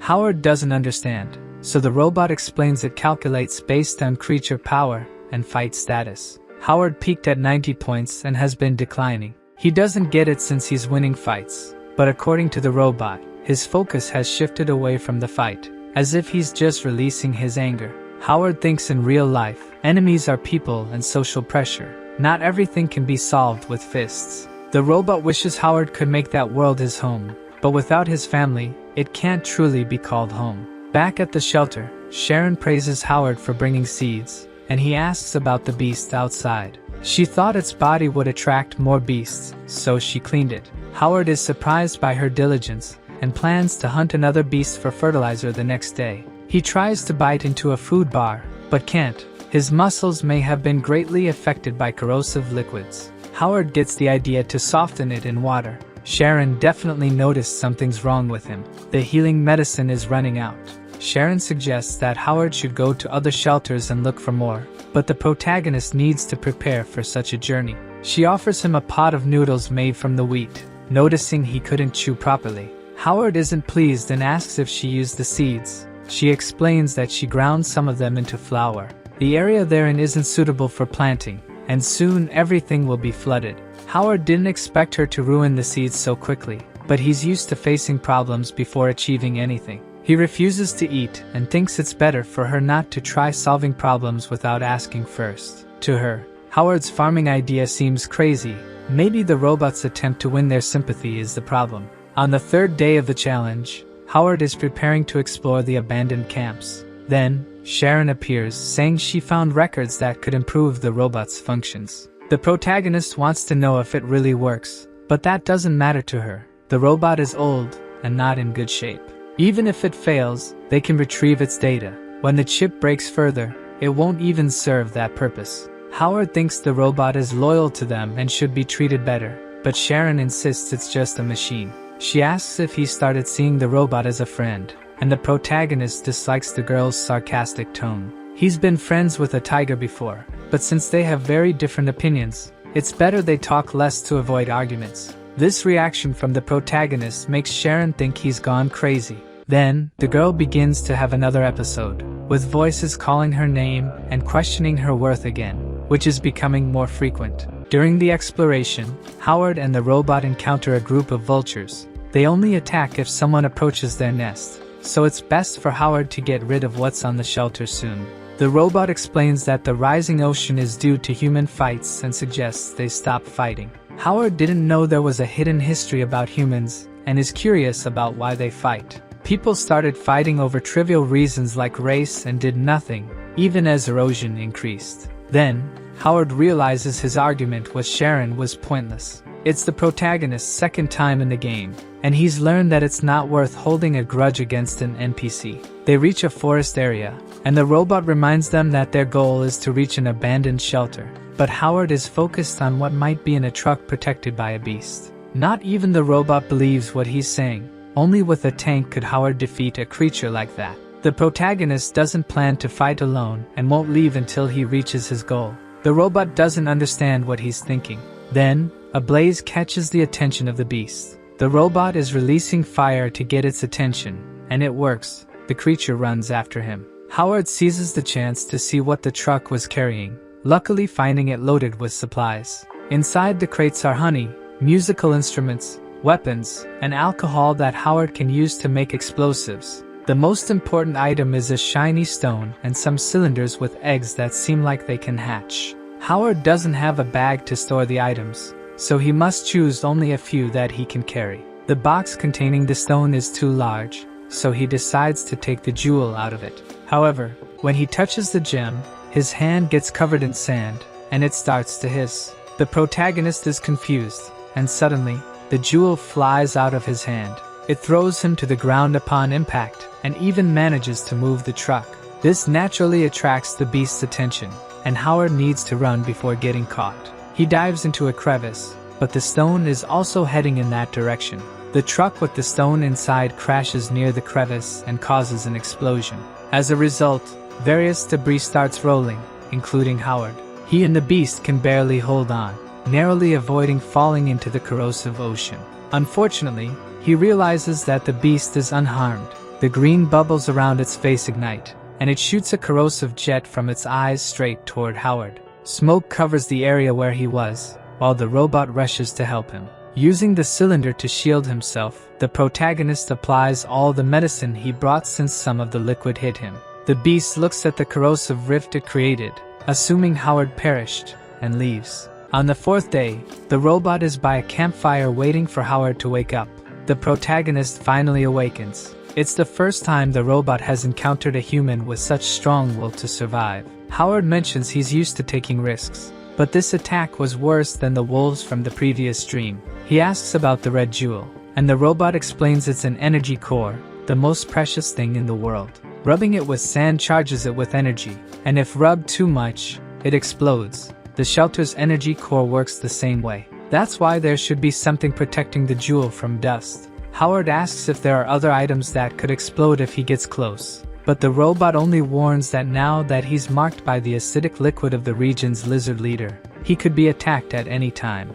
Howard realizes that the part hit by the acid has a different color. He's been marked by the beast. His left arm is numb, and he now has only one arm for accurate throws. He asks about the eggs he picked up, and the robot reveals that it took care of them. They are now incubating and puts them out. Howard asks if the shelter produced eggs, and according to the robot, they produced chickens, goats, and others. He still remembers the green mountains and the goats. Howard also feels nostalgic, remembering the roosters crowing in the morning in his village, even though as he grew up, he began to hate it and prefers to forget about the incident. Fear and longing mix in Howard's memories, and he agrees, saying he wants to reunite with his father. He wishes to pay off the family's debts and let his father rest in old age, but he doesn't have a way to do that yet. He also wanted to tell his mother to stop blaming herself for the debt and not worry about him, but he knows that's impossible now. After they got into debt, they blamed themselves. His dismissal or the live streams wouldn't have been problems for his parents, but seeing their son in the hospital would be devastating.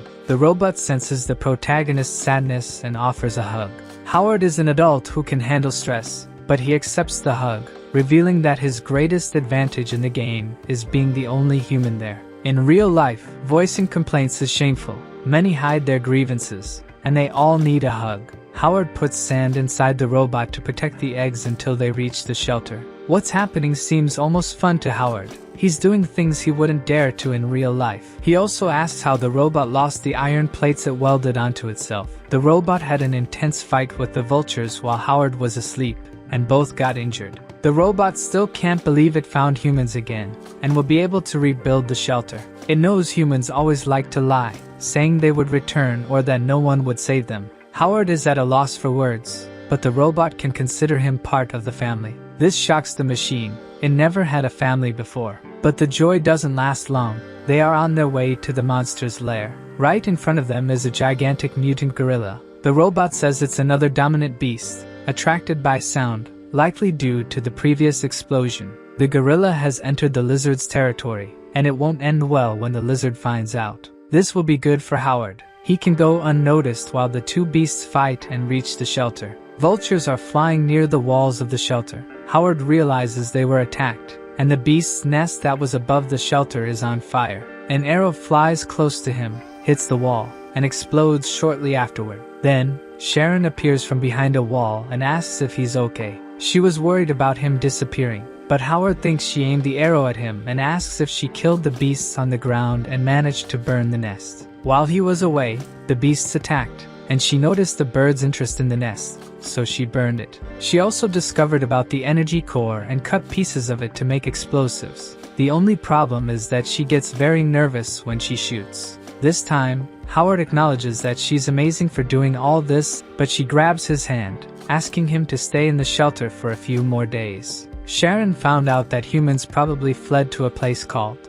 Under the Moon. Since Howard is being pursued by the giant lizard, they wouldn't be able to reach that place. For now, it's better for her to protect the shelter while he fights this beast. The robot needs to recharge and put the eggs in the shelter's incubator, and Howard explains to Sharon about the eggs and asks her to take care of them when they hatch. Sharon agrees. Unexpectedly, she likes small animals. The protagonist notices she's different and asks if something happened while he was away, but she just says he doesn't need to worry. Sharon's explosive spears are very useful, although she has only a few. According to the robot's radar, none of the beasts chasing Howard have been seen so far, but its radar has a short range since it was used to track lost animals. Suddenly, the shelter is hit by something, and the power goes out. Howard thinks it's the lizard attacking, but the robot says its radar didn't detect anything. Then, Sharon appears, saying not to worry. The power room has a leak, although she doesn't know how that happened. The robot remembers that the eggs will spoil without the incubator running, but a pile of rubble is blocking their path to the eggs. Sharon warns that the power is back on, but it's too late. Only one egg survived in the incubator. Howard decides to put the eggs back in the robot's incubator, and Sharon doesn't like the idea, since only one survived. She says it was just an accident and will take care of them next time, but Howard explains that to the robot. The eggs weren't just eggs, they represented hope. This time, she doesn't hold back. Sharon shouts that the robot is just a machine, she wants that egg back. Howard thought they had started to understand each other, and the robot asks them not to fight. Then, its radar alerts, the lizard beast is nearby. Howard asks the robot to stay in the shelter to protect the eggs, but the robot wouldn't leave its family and goes along, so the protagonist asks it not to get involved in the fight. This definitely seems crazy to Sharon. Once again, she has an episode where the snake in her illusion says it will always be with her. Both of them run out of the wall, and the lizard is coming towards them. The protagonist's idea is to lead the beast to the mountains, far from the shelter. As they run through a crevice, the lizard follows them along the top of the valley. The lizard knows it would be at a disadvantage in the crevice, so it goes along the top. Howard decides to use the explosives and throws one towards the beast. The robot warns that the protagonist threw it too far from the target, but that was his intention. Howard wanted to buy time and asks how far the beast is. According to the robot, it has increased speed and can reach them at any moment. Soon, they'll be in open ground, and that's when the protagonist will create a mess. Howard continues to provoke explosions through the crevice. The robot warns that if they continue straight, they will reach the corrosive sea, so Howard asks it to turn right while buying time. Suddenly, they stop. The gorilla from the beginning of the game is in front of them, and right behind it is the lizard. Howard says the mountain to his right is very worn down and asks the robot to follow him. The protagonist is between the two beasts, fires the last spear, and asks the robot to run. The rocks explode, and the beasts fight each other, while the protagonist hides in the crevice he created in the rocks. The hole is fragile and won't last long. Outside, the gorilla is winning against the lizard until it spits a jet of corrosive liquid directly into the gorilla's mouth. The monster starts to regurgitate, and once again flees the fight. Howard doesn't miss the opportunity and throws a spear at the lizard, but realizes he won't have enough, so he gathers his strength and throws another one that hits the first and strikes its core. Unaware of the danger, the beast swallows the arrows, and nothing serious happens. Suddenly, its head explodes. The robot celebrates that Howard destroyed a dominant beast, while the protagonist complains that all he achieved in this game was sweat. He notices the robot has started shaking. It warns that the egg in its incubator is hatching. The weather suddenly changes. The protagonist asks the robot what's happening because the change doesn't seem normal. The annual farmer typhoon is coming. In the next 48 hours, there will be acid rain and sandstorms. Disasters start in 10 minutes, and the only thing possible in that time is to dig a hideout with the remaining bomb. Howard hears a familiar beep and asks if the robot hears it too, but it is focused on the hatching egg. Meanwhile, the sound becomes more frequent, and Howard knows somehow it represents danger. Then he remembers it's the sound of a time bomb in shooting games. Howard looks back and notices the lizard's body is covered in green bubbles, and the sound is coming from them. The bubbles burst, throwing the robot and the protagonist. Howard screams as his eye is hit by the green, corrosive liquid. Meanwhile, several vultures are coming toward him, attracted by the lizard's body. The protagonist uses the 3 medicine vials to heal himself, and a lot of smoke comes out of his body. He finds a fragment of the core, and before the vultures get close, he kicks the small vial that hits the rock and explodes, throwing him backward. The explosion creates a cave, and entering it is Howard's only chance to survive. The protagonist tries to reach the cave but is attacked by a vulture and is left almost powerless on the ground.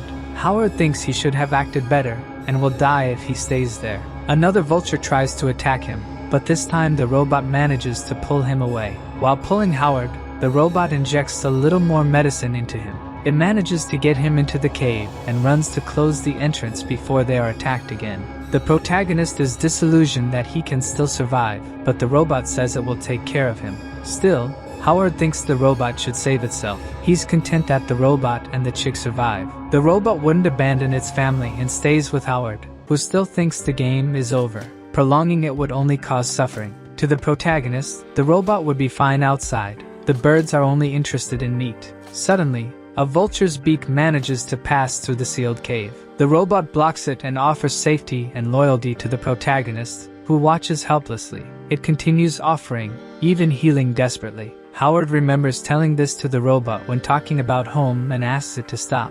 Then, the vulture's beak goes through the robot. Now even the robot's hope, the chick, is gone. With a hole right in the middle of it, the robot continues saying it doesn't lie and asks the protagonist not to go. It did its job the best it could, and a power shortage warning appears. The vulture attacks again. This time, the robot loses the top part, and Howard can only watch without being able to do anything. On the 6th day, the robot, almost destroyed, is dragging Howard. He asks if this is the end of the world, but it's what happens after the sandstorm. The robot will use its last strength to take him back to the shelter. The protagonist feels numb after taking so many injections and anesthetics, but as soon as he can move, he wants to fix the robot. However, it starts to crackle and catch fire, so he asks Howard how he plans to redesign the shelter before it stops working. The protagonist asks him to listen carefully. First, he will pave the path leading to the shelter, then he will plant aspen trees on both sides of the road. On the left side, there will be a wheat field, maybe plant corn too, and on the right side, he will plant flowers that bloom in the spring, creating a beautiful view. Further down the road, there will be a large carob tree that can be seen from afar. In moments when he felt lost and confused, or didn't know where he was going, he could stop and look back, knowing the tree would always be there, lit up in flames, serving as a lovely beacon to guide humans. The protagonist thinks he has been lost for too long. As they near the shelter, the robot detects a barrier around it. It switches back to automatic mode, talking about cleaning. If it keeps cleaning, humans will return. It heads towards the sign indicating buried mines, and the protagonist shouts for it to stop, but the robot recognizes him one last time. However, it doesn't stop and explodes. The protagonist is left on the ground, wondering why the world has to be so cruel to him. Howard tries to grab a piece of the remaining robot, but another hand also grabs it. Sharon takes the piece from the protagonist's hands and runs off without saying anything. On the 8th day, the protagonist wakes up in a room, gets up to get water, and memories of Sharon taking the piece return. He exits the room calling for Sharon, wanting to know why she turned against him. She is holding a drill and doesn't seem well. Howard finally finds her. She was rebuilding a robot, leaving the protagonist speechless. The robot is recovering memories and soon recognizes Howard. It asks if it has been fixed, as the protagonist thought it had been destroyed in the explosion. Sharon explains that the metal ring is the robot's control center, and if it's intact, the robot can be repaired. The robot is gleaming with its new parts, now equipped with a kitchen and combat system. It's excited, having become an elite robot. The protagonist is also impressed. It's like magic how it's good as new. Sharon had mentioned she could improve the robot.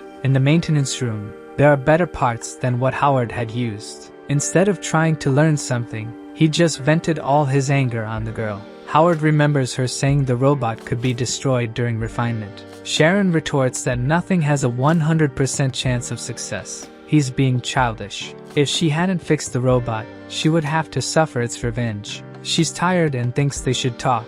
She had to take measures to survive while he was away, and even with warnings, he stepped on mines. When she talks about science, he talks about feelings, and when he tries to make a plan, he leaves her alone. Every time something happens, Howard finds reasons to blame her. She doesn't know what she could have done wrong to act like this. The girl starts crying. She doesn't mean harm, just survival. Surprised, Howard apologizes for acting without thinking.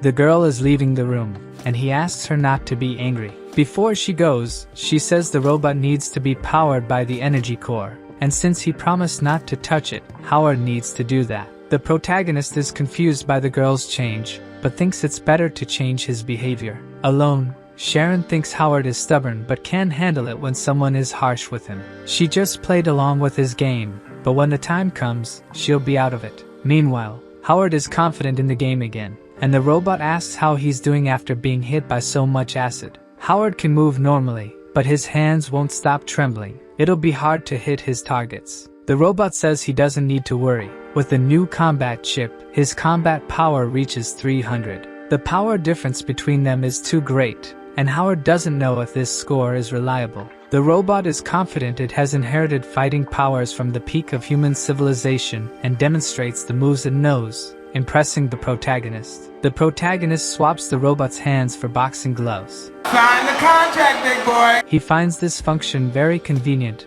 and wishes he had known about it earlier. Not everyone could change a robot, and he recalls Howard mentioning there was no engineer around. As far as the protagonist knew, Sharon was just a company leader without such technical training. Changing the subject, Howard decides to train in combat with the robot and then test his skills against beasts. After learning something new, he expects to feel strong and brave again. But first, he'll get some energy core and paint to customize the robot. The robot wants the shelter's logo painted on it, rather than looking like just a waiter as before. Howard agrees and plans to place wheat flags everywhere, so the robot always feels at home. In the energy room, the robot seems to be exaggerating its power, given the size of the stone. A voice surprises Howard, asking why he's so late. The developer states that the core is crucial in the game, and players usually check it beforehand. She knows Howard hasn't forgotten their previous conversation and asks him to destroy the game. However, he asks her to calm down, as he's not ready for that yet. The developer warns Howard not to be swayed by desires, questioning if the laws are ready for the game's launch, as millions of players will gain real-life powers. She suggests that Howard can choose between being an unnamed hero or a sinner, and that they can stop everything before it's too late. She explains that the game's final reward is the ability to live forever. How many people would resist such temptation? Even the protagonist had never considered how fantastic the precise aiming ability he gained was. Together, they can stop all this before it's too late. The protagonist never wanted to be a hero. He's just an ordinary person but asks how he can help. He only has to take the core to a specific location, and then the developer will use system flaws to destroy the game. This location is dangerous, so it would be better to have enough weapons and a truck to transport the core. Howard wants to wait until the last month for this, as he wants to use his time there to learn something useful. The developer will get some things to help Howard on his journey but can wait a maximum of 3 months for the core to reach the specified location.